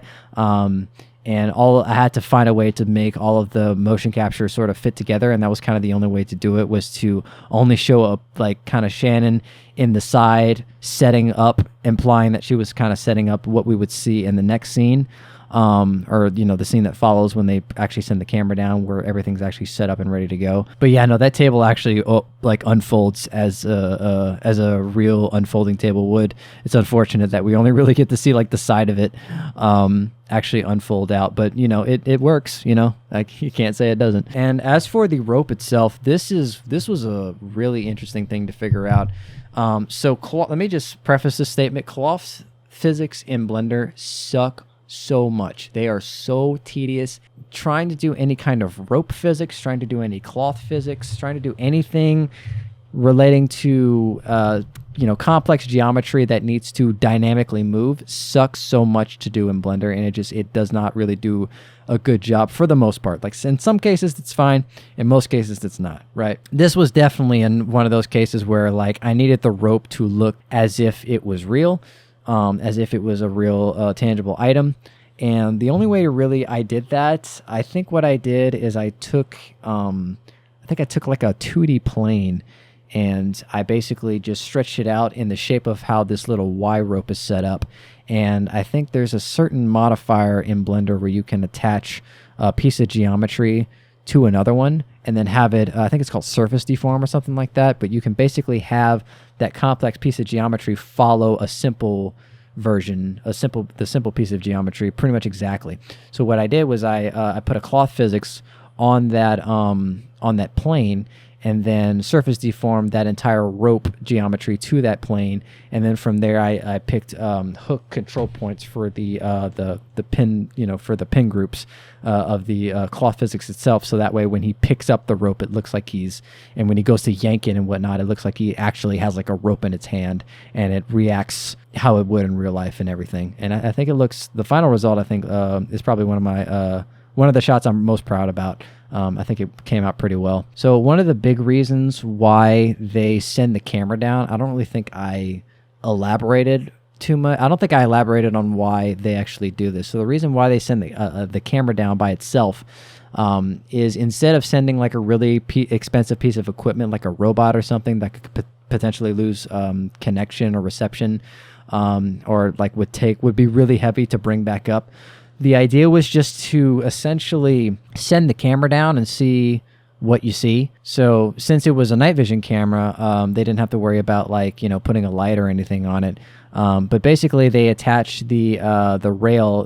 The camera is like essentially a handheld camera, and it's got like a little rail attachment hook, like a little, where you can attach a carabiner to it. And they attach it to the part of this rope, and they basically just send the entire camera down, so they can see what the bottom looks like and how deep the drop actually is. They can just kind of judge it based on how long it takes for the camera to hit the ground. So it's kind of serves two purposes for that reason: to see how deep the hole is and to see what the bottom of the hole actually looks like. Because at this moment in time, they don't know where the hell the researchers are at all. They could be at the hole waiting for them. They could be directly at the drop. They could be miles away from the drop. They could be a little bit away from it. They don't know. So, and they don't even know what the bottom of the thing looks like. And they know that it's a pretty substantial drop, and that's it. They don't really know what the bottom of this place looks like. The researchers are giving them a description of what's going on and what everything looks like, but the reception of the radio is really buggy and really bad. So they can only really get glimpses of like what everything looks like and like, bits of descriptions. So they don't really have a lot to go off of what the bottom looks like. But like they wanted to make sure, they wanted to like know for sure what was down there, like, because it could have been anything, especially if it's like a high drop or something. It could have been like just literally an infinite chasm of water, depending on, like, you know, I mean, this is literally just a pocket dimension where like anything can happen, right? So assuming they survive a fall at this rate, like what if they, you know, they rope down and then it's just nothing but like this giant chasm of ocean? Well, they're wearing all this heavy equipment that isn't exactly made to be swam in, right? So obviously they're going to have to see what the bottom looks like, basically, so they can compensate above ground of what they need to do before they actually just rope down there, right? Anyway, that's why they do that. And then it's also just to kind of get a lay low of the land. It's basically just a form of recon, in other words, just to figure out what they're dealing with at the bottom of the chasm. And then this is the next scene where they have everything set up. They have the monitor hooked up to the VCR, where they're looking at the playback of the camera of everything they just recorded, so they can actually see for themselves, you know, what's down there. Because, you know, like I mentioned in the meeting, the beginning, the cameras, so they can scout out the surrounding area and document the mission. So this is them scouting out the entire area and then them continuing to document the rest of the mission here. So yeah, one thing I forgot to point out, these little carts in the back here. These are just like little simple, like foldable, collapsible carts. There's two reasons why the async employees didn't just drive them directly to the drop-off point. The big reason was that they don't know exactly where the threshold is.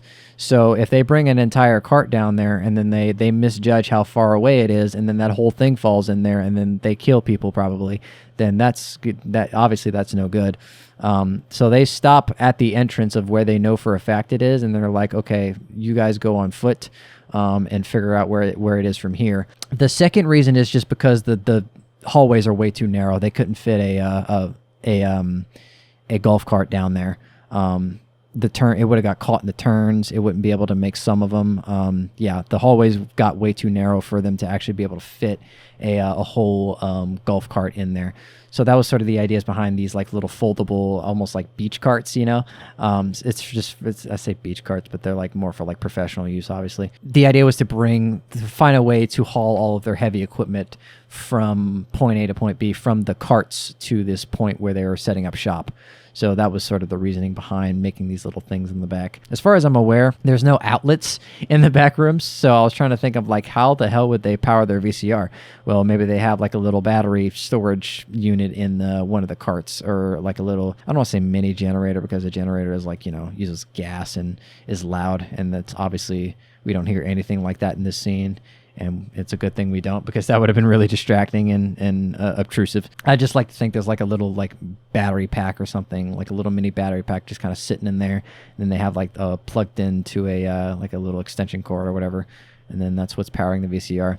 The way that I took a video of this, I actually took the raw camera footage and I fed it through my real life VCR to make sure that everything matched up when they would use the VCR in the actual the footage, the final scene. So the original plan was I was going to pause my VCR, but I wasn't able to sync it up right to where, because, you know, obviously when Miller goes to pause it, it's going to be a different time than when I think he pauses it, because like I have no idea when exactly that would be when they're looking at the video, you know. So try to sync that up, especially with like the mocap. Try to sync that up with the voice lines, the mocap. It was just a really hard process. So, you know, I just paused it in Blender. I just basically paused the image sequence. All right, so here is the first reveal of the rope ascenders. Now, this is modeled off of like an Atlas rope ascender, which is a real life piece of equipment. Obviously, it wasn't made in the 90s. It was made, I think, probably like in somewhere around the 2000s or 2010s, I think, or maybe it was a more recent device, I'm not sure. But the reason why I went with that design language as a piece of inspiration is because of the way it looks, because the piece of equipment that I used as inspiration looked like it could have been made in the 90s. It had that sort of, that architecture and that look around it, like the type of plastic that was being used, the LEDs. Nothing about it looked like it was made in modern times, which is sort of the plan or the idea that I had in mind for what these rope ascenders eventually looked like. And the reason why I used rope ascenders versus like the normal way people climb up ropes, which is like some kind of like, you know, this pulley, whatever contraption that like locks in, is that's way too tedious. What's super convenient and fast is a rope ascender. Now, how realistic a rope ascender is, like, that really is only something that existed up until pretty much recently. Stuff that's electrically powered and can support your weight and bring you up and down a rope reliably, you know, is something that really only came into existence, like, you know, towards the late 2000s. So that's sort of the big anachronism, is that like rope ascenders, electric power rope ascenders didn't exactly exist, or at least in the civilian market, up until way later than when this video takes place. But I like to think that a lot of this equipment is sort of classified. So it's sort of the same idea of like, these super secret, I kind of use like the Blackhawks from Zero Dark 30 as kind of like a reference for that, because like this is like kind of like a super secret project that was canceled, but it's this like, you know, who knows what the government has, right? Who knows what's in like Area 51? Who knows what kind of equipment the government has that they're just not telling us about? So this was sort of that same philosophy that went into the design for the hazmat suits, the design for these like rope ascender things. It's like, what if a company had an idea for something, you know, the government gave them a contract, and then they decided to just, what initially was going to be fielded to soldiers ended up being like a killed project for some reason, and then now they have just a bunch of these things kind of lying around. But that was sort of the idea. It's because it's like, you know, the country's probably more advanced than what they're letting on. They probably have things that we just do not know about that, you know, keeps us on top, right? Obviously, I have no way to prove that because, you know, I don't have access to government secrets, but that's sort of the sci-fi element of all of this, you know, is not only including this sci-fi looking helmet, but also kind of have like a science fiction type anachronistic rope ascender to sort of serve the plot. Because the idea is that not only are they ascending themselves up and down this place in a decent hurry, but they also need to carry the weight of themselves and another person up and down. And so it's really tiring to do that in like a manual rope ascending system. And it's also tedious and really time consuming. So like for the sake of the movie, watching someone do that for like hours would have been so tedious and monotonous. So I just decided not to do that at all. And it's funny imagining like just the Stalker's chasing, like it's especially towards the end when the Stalker's chasing Jackson, if he has to just manually, this thing's running at him at like Mach 3, you know, like super fast, and he just has to like slowly and manually inch his way up this rope while this thing is chasing him. You know, like to me in my mind, that would have been absolutely hilarious. Realistic, but it would have been kind of funny. That's why I went with these made up sci-fi rope ascenders. They are made entirely for this film. We get to that part. That's the reveal of those things. And then we get to the part where they're kind of talking with each other. So like I mentioned, the reason why Hudson eventually is tasked with staying at the top of, or staying behind, is because they need somebody on the ground to act as sort of a support. If they need something from above ground, or if they, you know, have their comms cut for whatever reason, they have someone who can go back in person and like talk to people and say, hey, these people need help, and they can get help a lot quicker that kind of way. And the idea being like, you know, it's just in case comm systems fail, they can just shout from the bottom of the hole, and that sort of works. That was the idea, but what they do not realize is that the hole is soundproof, which is sort of what I kind of established in a couple clips ahead. Jackson sticks his head down, and Hudson's voice kind of sounds muffled, and especially when they take the camera down and like after like a couple feet, you just don't hear the static electricity of the fluorescent lights anymore. It's not completely soundproof, but it's like sound doesn't really pass as easy as if there was just open air, like if there was just nothing there at all, if that makes any sense. Because obviously sound passes at a lower frequency, at a lower speed than light travels. So that's why, you know, in real life, if you watch an explosion, you see the explosion and hear the sound like a couple seconds later if you're like really far away. That's physics for you. But that's sort of the idea behind that, is that it's a lot harder for sound to pass through this, but light has no problem. And it's mostly it's mostly there just to look like a video game glitch mainly. But I kind of played with that as sort of a plot point. that up to where like you can kind of hear muffled yelling. Like if you yell at the top of your lungs and you're just under this thing, a person like a couple feet away can, or a couple inches away can like kind of hear you, right?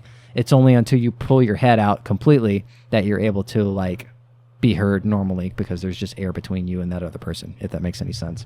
Anyways, so Hudson is tasked with staying at the top in case anything goes wrong or if they need something while they're down there, which is what Miller explains.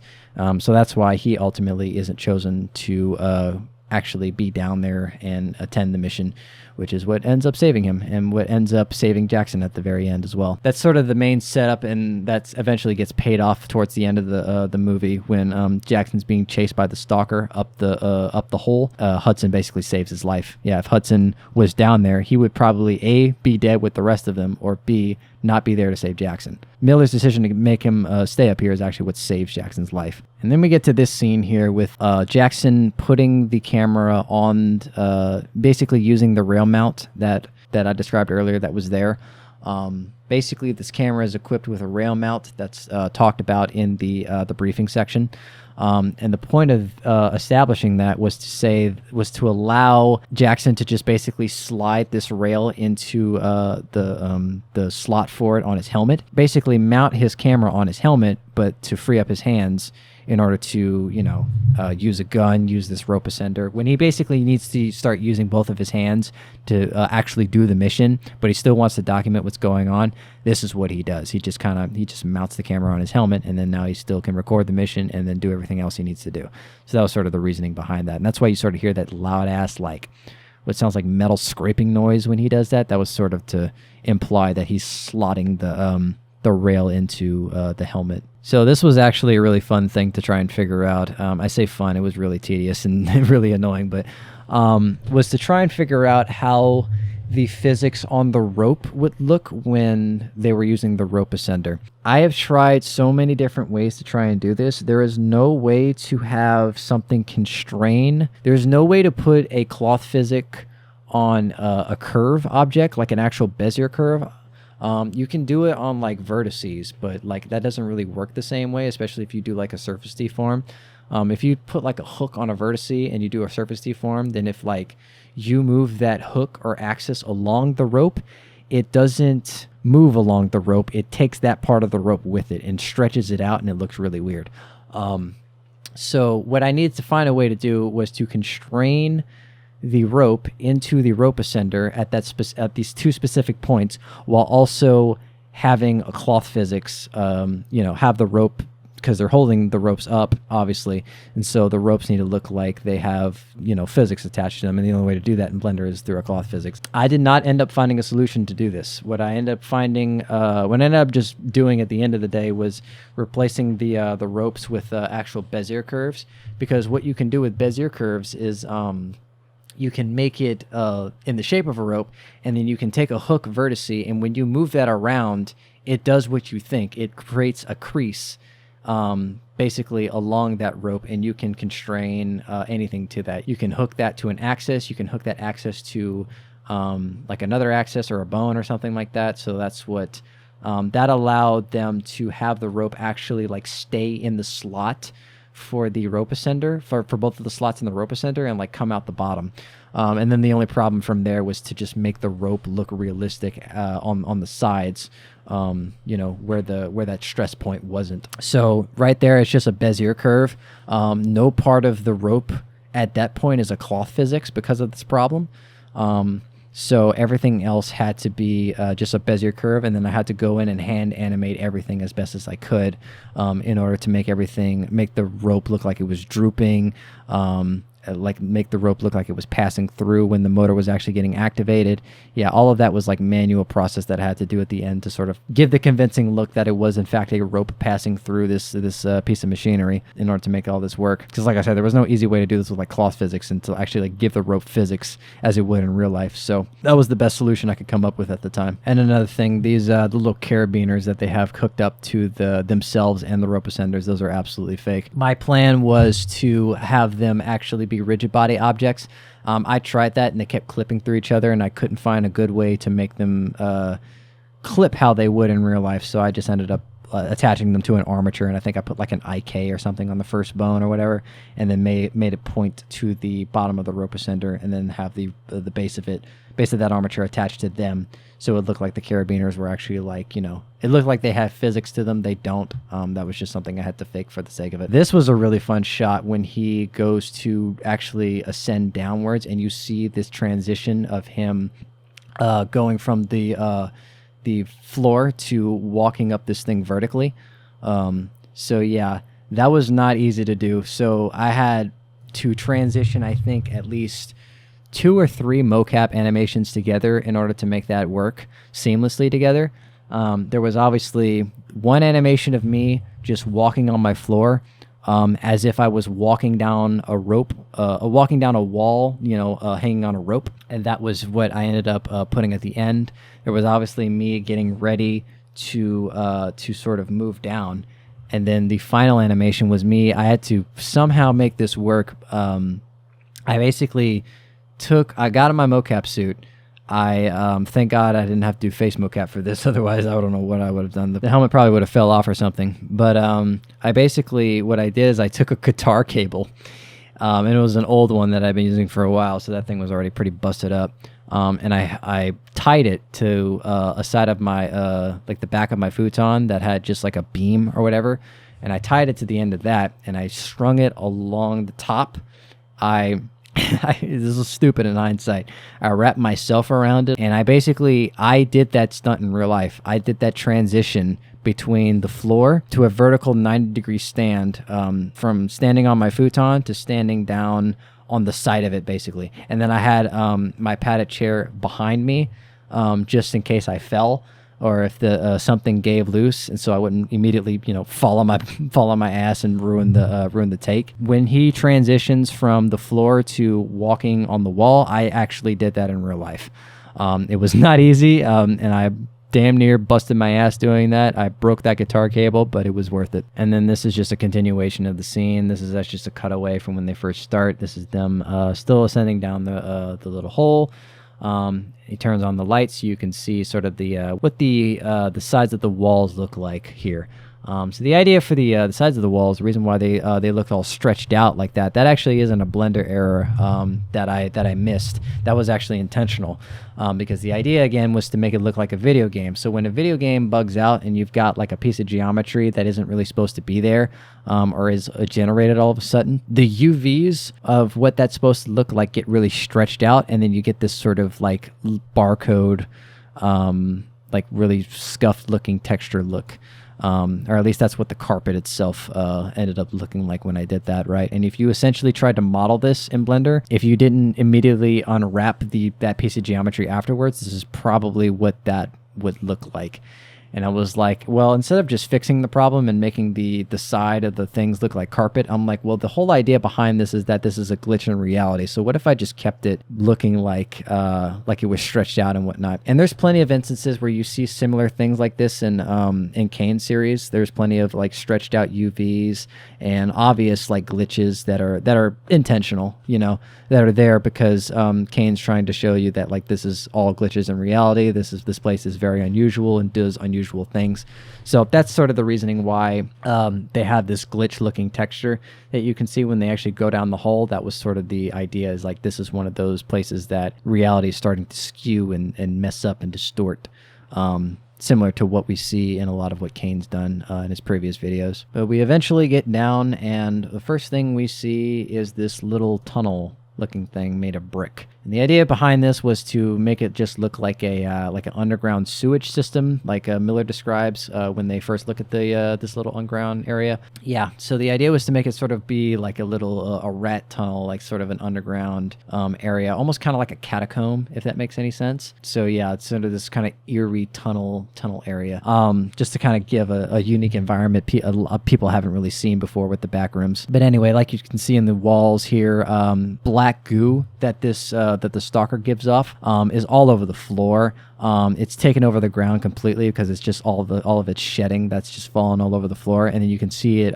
It actually evolves from growing on the floor up into the wall, and it's basically eating all of the bacteria and all the little micro organisms on side of the wall in order to stay alive, and it just kind of grows up on there, kind of like, how any kind of like weeds or anything that does similar stuff, like it grows up along a wall.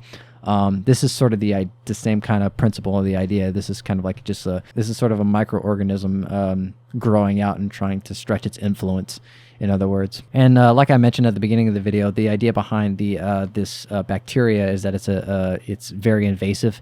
It's kind of similar to the fungus, how the fungus works in Last of Us, where it sort of takes over a host completely and turns them into a zombie. This is sort of like an invasive sort of piece of bacteria that kind of grows and sort of slowly encapsulate and takes over its environment and everything that it touches. So you see that kind of reflected in this little underground area that they end up in. The other thing is when Jackson goes to take a sample of it with his fingers, and I don't know if you notice it, but you can actually see a little black on the end of his fingers where he scraped along the wall, implying that this stuff is wet, this stuff is active, and this stuff is still alive. It's not like dried out or anything.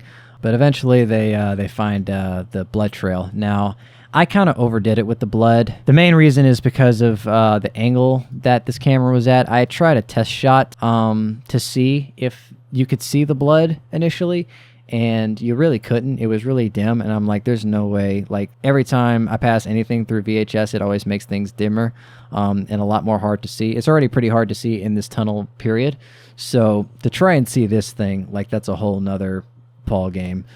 So I basically, my only solution for the audience to be able to see the blood was just to add more, and I ended up overdoing it, especially with the scene that precedes that, when they go to further down the hall, and it's just this line that goes all the way down this tunnel system into the other room. Yeah, I admit I kind of overdid that a little bit, because that is a lot of blood. Like, someone loses that much blood, they probably have bled out at that point, and it's pretty safe to assume that they're not alive anymore. So yeah, and then I kind of make up this kind of dumb excuse, I'll admit, where Miller says, like, oh, it could be a mix of everyone's blood, maybe just not one person. Like, at the time, that sounded like a good excuse for why there was that much blood on the ground, and like why they would just kind of pass it off. But like, yeah, I agree with all the criticism that I've gotten with that kind of scene. I agree, it doesn't really make sense.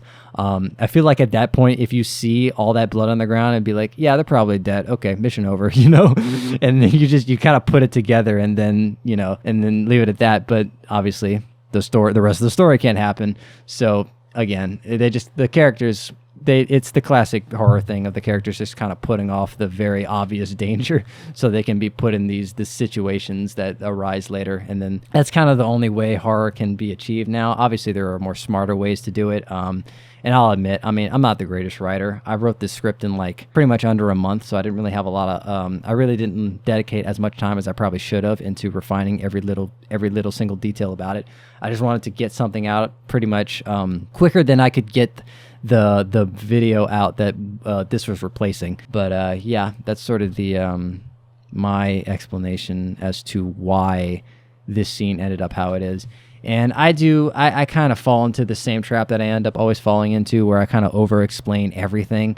And there's a lot more dialogue in this than is kind of necessary. And I do that a lot. That's just sort of a flaw that I have as a writer. I do this and I don't consciously think about it at the time. And even when I go back and I review my scripts, I don't really notice it as much. And that's why there's a lot of that in Police Archive. I try to wane it back a little bit in Stalker, and it's a little bit better, but it's still very much present. And this is one of the scenes where these these soldiers are trying to clear this room, and normally you're supposed to be quiet and methodical when you kind of do these things, and they're like having this like casual back and forth conversation, which doesn't really make sense. It seemed like a good idea at the time, seemed like a good idea in my head, and then looking back with the benefit of hindsight, it doesn't seem, it's something I regret doing, I think. Speaking of things I regret doing, I got a lot of flack for this.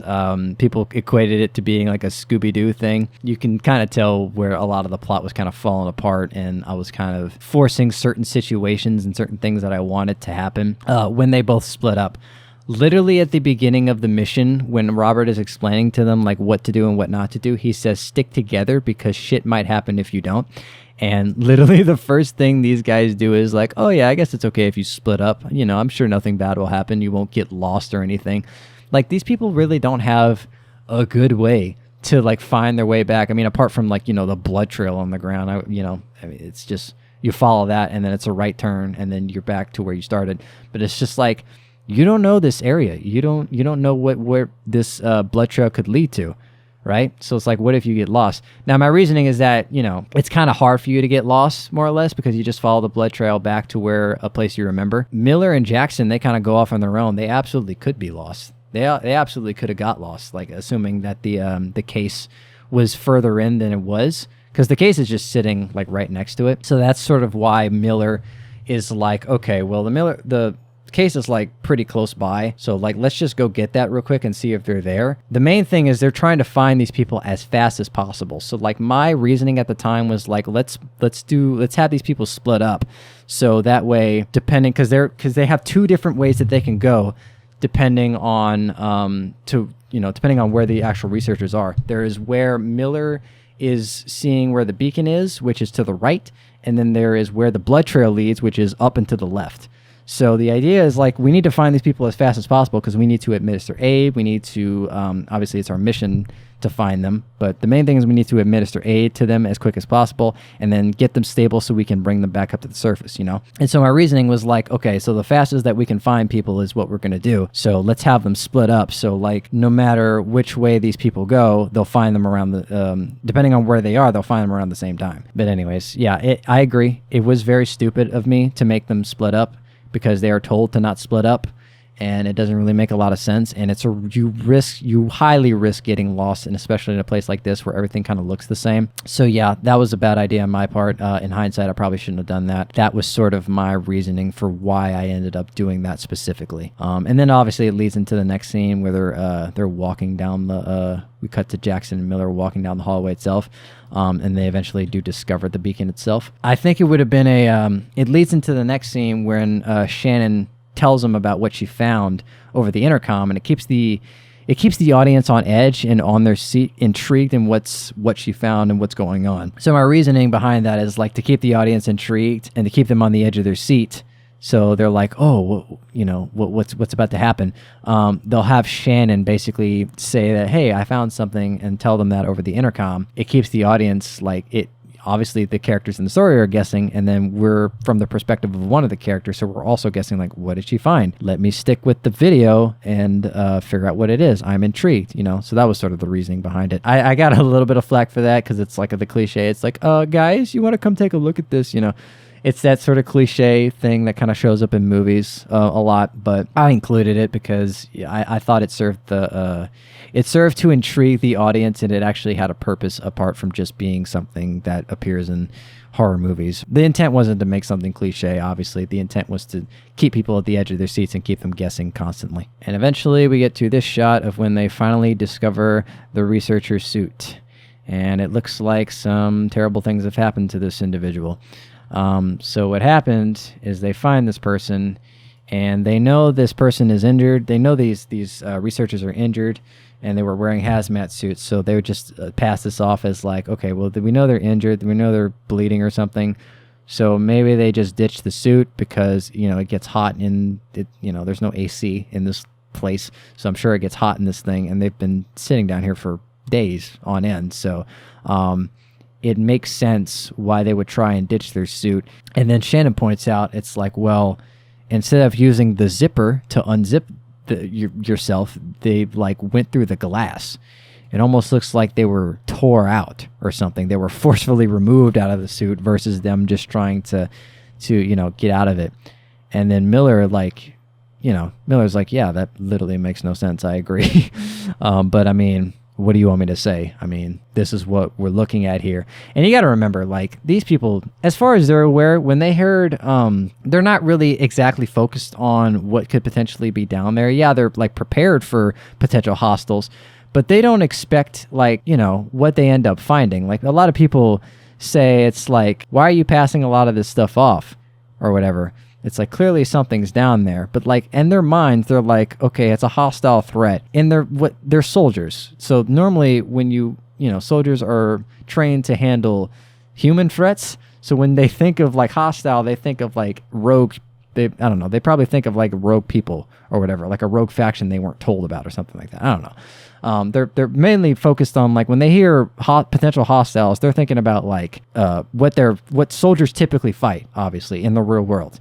Like soldiers don't fight fucking backrooms entities or like anything equivalent. They don't like fight, for the most part. They don't, unless it's like in Vietnam, they don't fight like wild animals or anything that would just completely tear them up like we see here. These are people from the real world. They're not aware of the entities. They weren't told about it in the meeting. As far as people are aware up here, aliens don't exist. The governments hasn't found aliens or anything like that. So it's like, why would they suspect that? Why would they suspect the entities at all? They don't know about the entities or anything. So they're not really suspicious of the entities being responsible for a thing like this. Right now, what's going through their brain is like, okay, there's probably human threats or something down here, so we need to be careful for people. They don't know about the entities that are roaming down here. They don't know what they're capable of, and they're obviously not expecting it, So that's sort of the reasoning behind why they're sort of kind of passing everything off. It's like, why are they passing off all of this stuff that happens? It's like, well, a part of them is like kind of just in it for the money, and then the other part of them is like, well, they're only really getting paid if they find the researchers at all. So that was another thing that I should have really clarified in my series or in the video itself. The $500,000 bonus is if they find the researchers dead or alive. The triple rates is if they end up doing the job at all. Yeah, that was the point. Like they even say over the intercom. I thought that was kind of clearly conveyed, but I should have been more clear about it in general, so that the fault ultimately lies on me for not doing that. It's a section, he talks to them on the radio and he says, like, if they're dead, we need to make sure. Like, so, because it would be really awkward if we spend all this time and money sending these people down, and like just because they're not responding to radio messages anymore doesn't necessarily mean they're dead, that they finally have died off, right? So that's why section is like, you got to make sure they're dead. Like, dead or alive, go find the bodies and make sure these people are dead, because it would be really awkward if we cancel the mission and then we start getting radio contact from them again and it turns out they're still alive and we've wasted all that time canceling the mission when we could have just kept you guys down there and to actually go and find them. So that was sort of my reasoning why they're kind of passing everything off, because they're like, obviously they're focused on saving human lives and whatnot, but as far as they're aware, these people are still alive and still contacting the people above ground for help.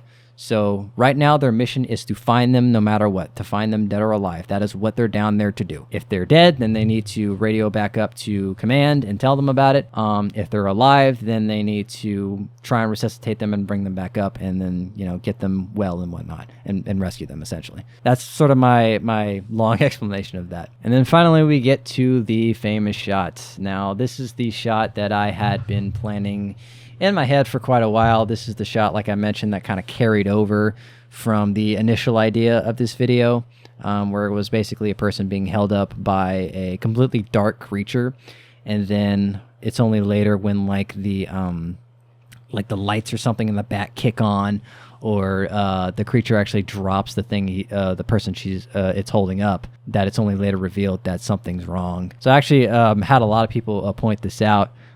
When Jackson zooms in on her face and notices she's not moving her mouth, that is the only time in this entire video when we see a face and there's no mocap on it. And that was intentional. And some people initially thought that was just like an accident in the video, up until the character in the video points it out. And then people were like, oh shit, he's right. And they kind of put it together that something's awry here. And then eventually, she gets dropped. They try and like figure out what's going on here. Like, do these people need help? What's happening? And eventually the reveal happens where the lights kick on in the back, and then you can see this absolutely disgusting creature on full display, and then the gig's up, and then everything connects together, and they just completely unload. They just mag dump this thing to try and take it out. And it just eats all of their bullets because it doesn't have any nerves. It doesn't have any vital organs per se that gets hit. So yeah, and it's not only that, it's skeletal. So another big criticism I got for the video is like, well, how come the monster's bulletproof? Why is it bulletproof? Because it doesn't have vital organs. It doesn't have nerves, so it doesn't feel pain.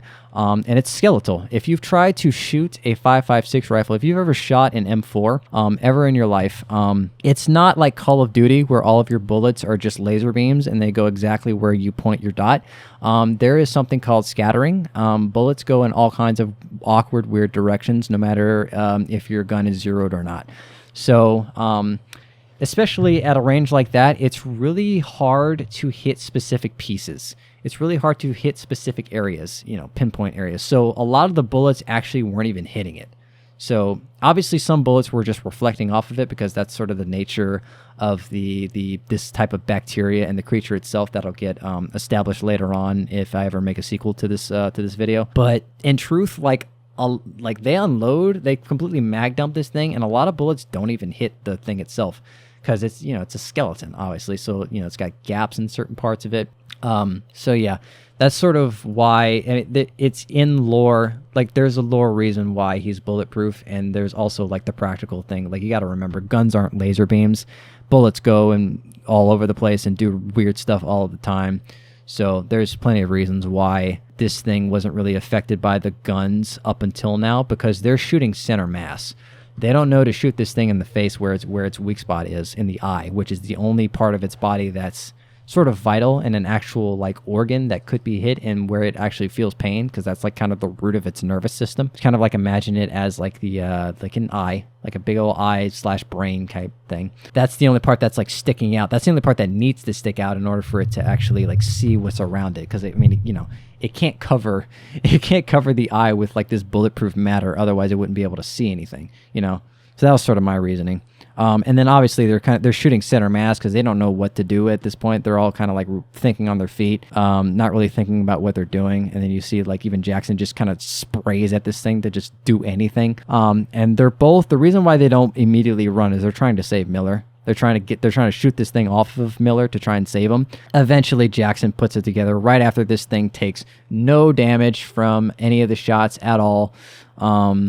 You know, and then starts tearing into Miller, completely messing him up, and then immediately does the same, like completely impales Shannon and throws her against the wall. You hear her tank hit the side of the wall and then starts doing the same thing to her. Yeah, Jackson puts it together like, okay, I better leave. As much as it's going to hurt for me to do that, I better leave before I'm next. And a fun thing about that scene that I actually want to talk about. So the famous line that Lavender delivers when this thing starts to tear into her, this thing lets out a giant scream, and she's like screaming and begging for this thing to stop basically tearing her open and eating her alive. She screams out loud, "Jackson, help!" like at the top of her lungs. That was not scripted. That was not in the script. I went and looked back because I thought that I couldn't remember if I had written that in or not. And considering it's like a now iconic line or whatever, that was never scripted. That was not in the script at all. I never wrote that down. She made that up. She came up with that as improv, and it's probably one of the best pieces of improv I've ever gotten from any one of my actors. It's so good. It's just this horrifying, like blood-curdling screech she lets out, and then obviously Reach does the same thing when this thing tears into him. That, like, yeah, my voice actors did a fantastic job, you know, doing this scene. That's sort of why they were chosen. One of the big reasons why they were chosen, because I know they were talented enough people who can make this kind of scene sound convincing and really like bring out emotions and make people's like blood turn cold when they hear this type of stuff happen. And then Nix obviously does a fantastic job. He's like freaking the hell out. He's like, oh my God, what am I gonna do? What am I gonna do? I'm next. I don't know what to do. I gotta think fast. I gotta keep myself alive. I'm just gonna run away and hope this thing doesn't catch me. So one quick little thing I want to talk about before we move on, talking about the next sequence, is the Stalker scream itself. Now, I had a bunch of people ask me questions about how that was done. So first off, I'll say that is a noise that I made. So I basically do all of the screams for the Stalker. And what that is, it's called an inhale scream. If you look it up, it's a type of vocal scream I think some thrash or death metal vocalists will use occasionally.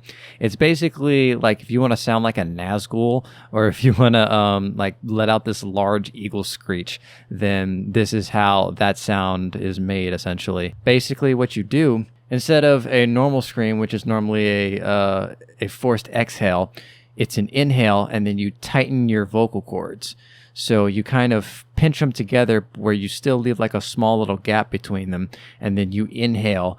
You sort of, you kind of do this type of motion with your voice. It's like, so when you breathe in and then you make this noise, that's sort of the first stage of it. And then basically you want to force more air into your lungs and then tighten your throat as you do that. So it's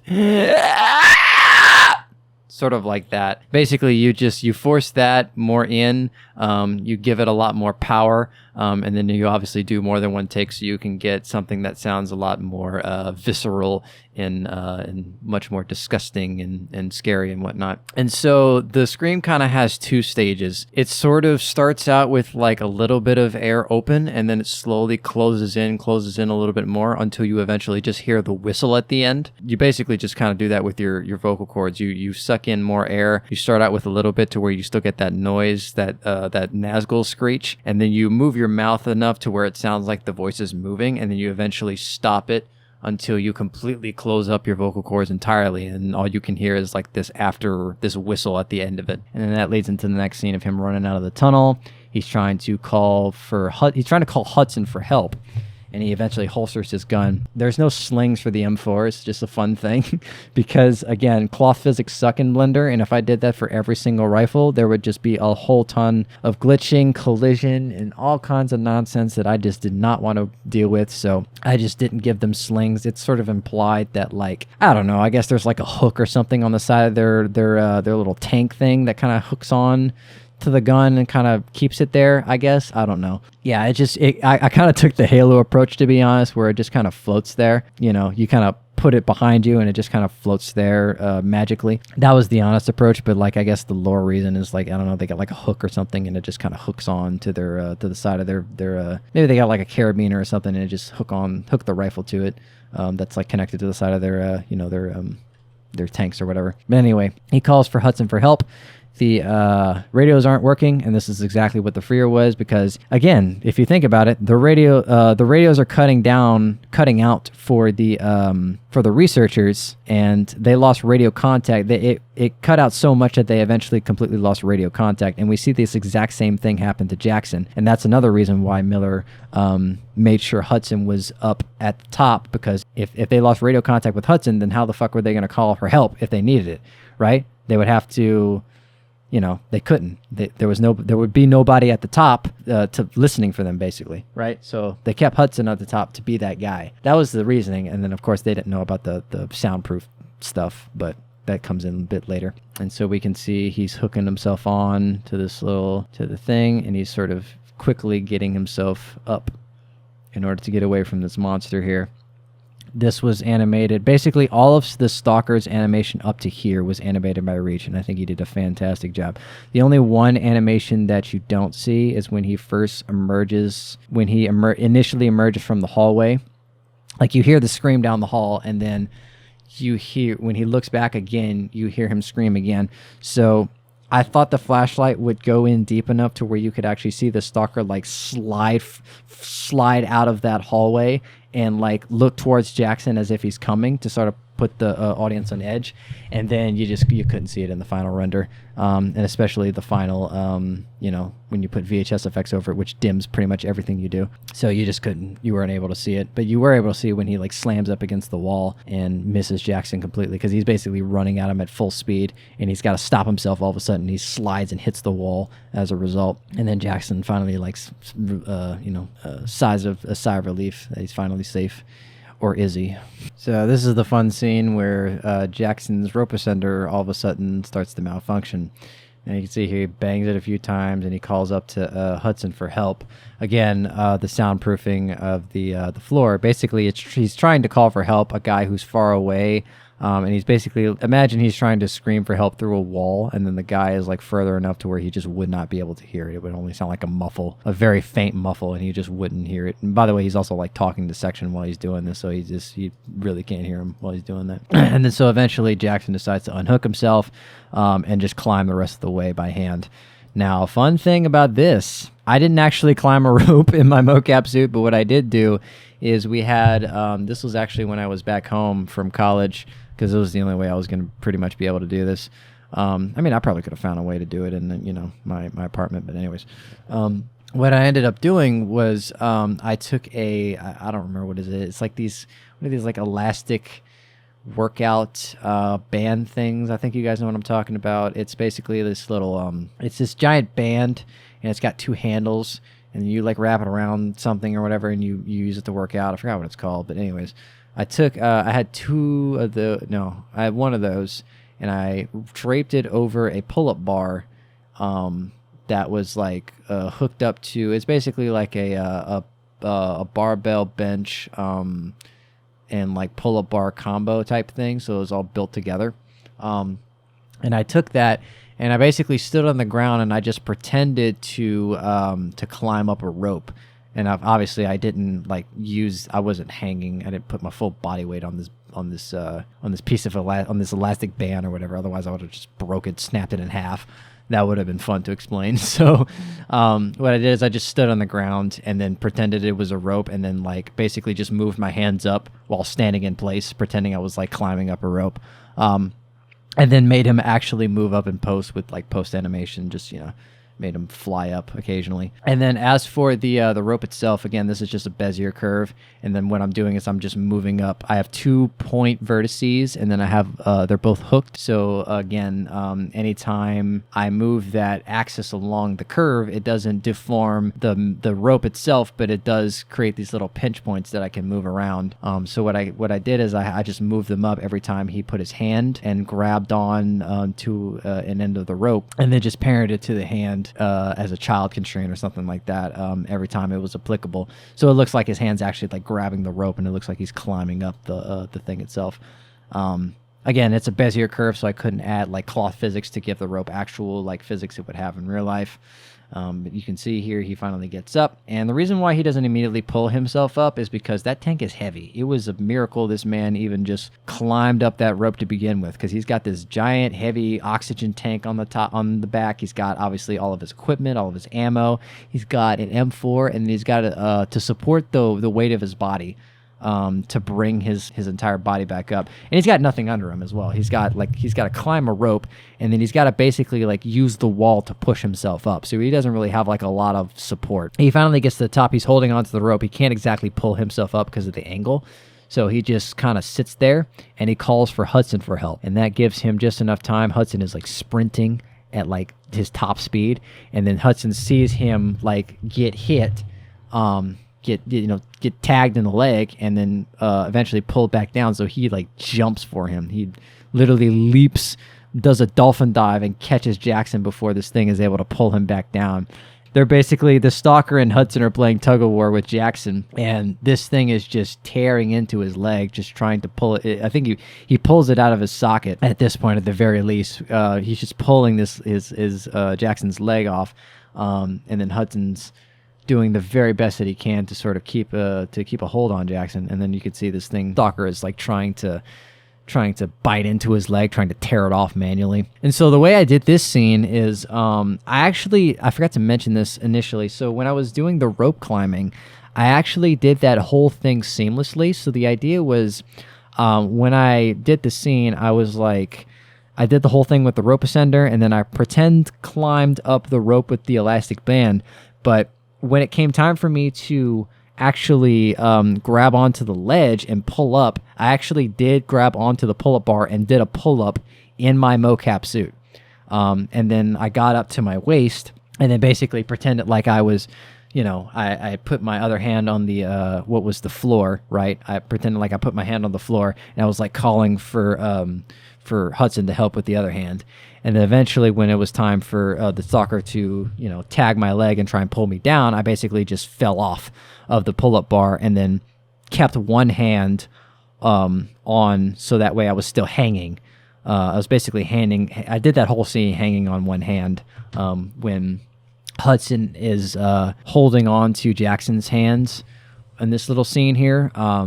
I basically did that live, and I was hanging from a pull-up bar with one hand, and I was acting all this out of Jackson like getting, of the Stalker like basically trying to tear Jackson's leg off, and Jackson trying to resist it, trying to, get away from this thing, and reacting in pain and writhing and all this stuff. So yeah, all that was acted off. All that was acted while I was hanging from one arm, which like you do for more than like 30 seconds and it starts to hurt. It really is very uncomfortable to hang from a pull-up bar in one arm, especially when you're doing all of this nonsense, definitely making it worse. Oh yeah, I was surprised I ended up doing this. And I did it for this long, basically.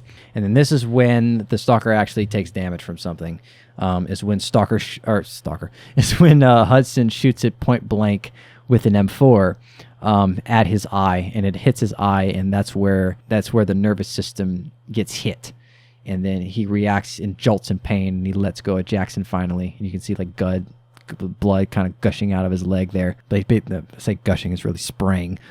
Spraying out of his leg there, and then the Stalker finally falls back down the hole to his doom. And is he still alive? Is he dead? Who knows? I guess we'll have to find out in the next installment of Dragon Ball Z or whatever. Anyway, Stalker finally gets shot back down the hole. Hudson pulls Jackson back up. I did not do that live. That was actually cut in. That had to be. I did the take all the way up from when Jackson... So the mocap take for that was when he looked at the rope ascender, was beating on it, climbed up the rope, pulled up to call for help for Hudson, gets pulled back down. He holds on with one hand at the beginning and then holds on with the other. I mean, at the end of the day, like the other hand wasn't really on the other side of the pull-up bar. It was kind of like just on my own hand.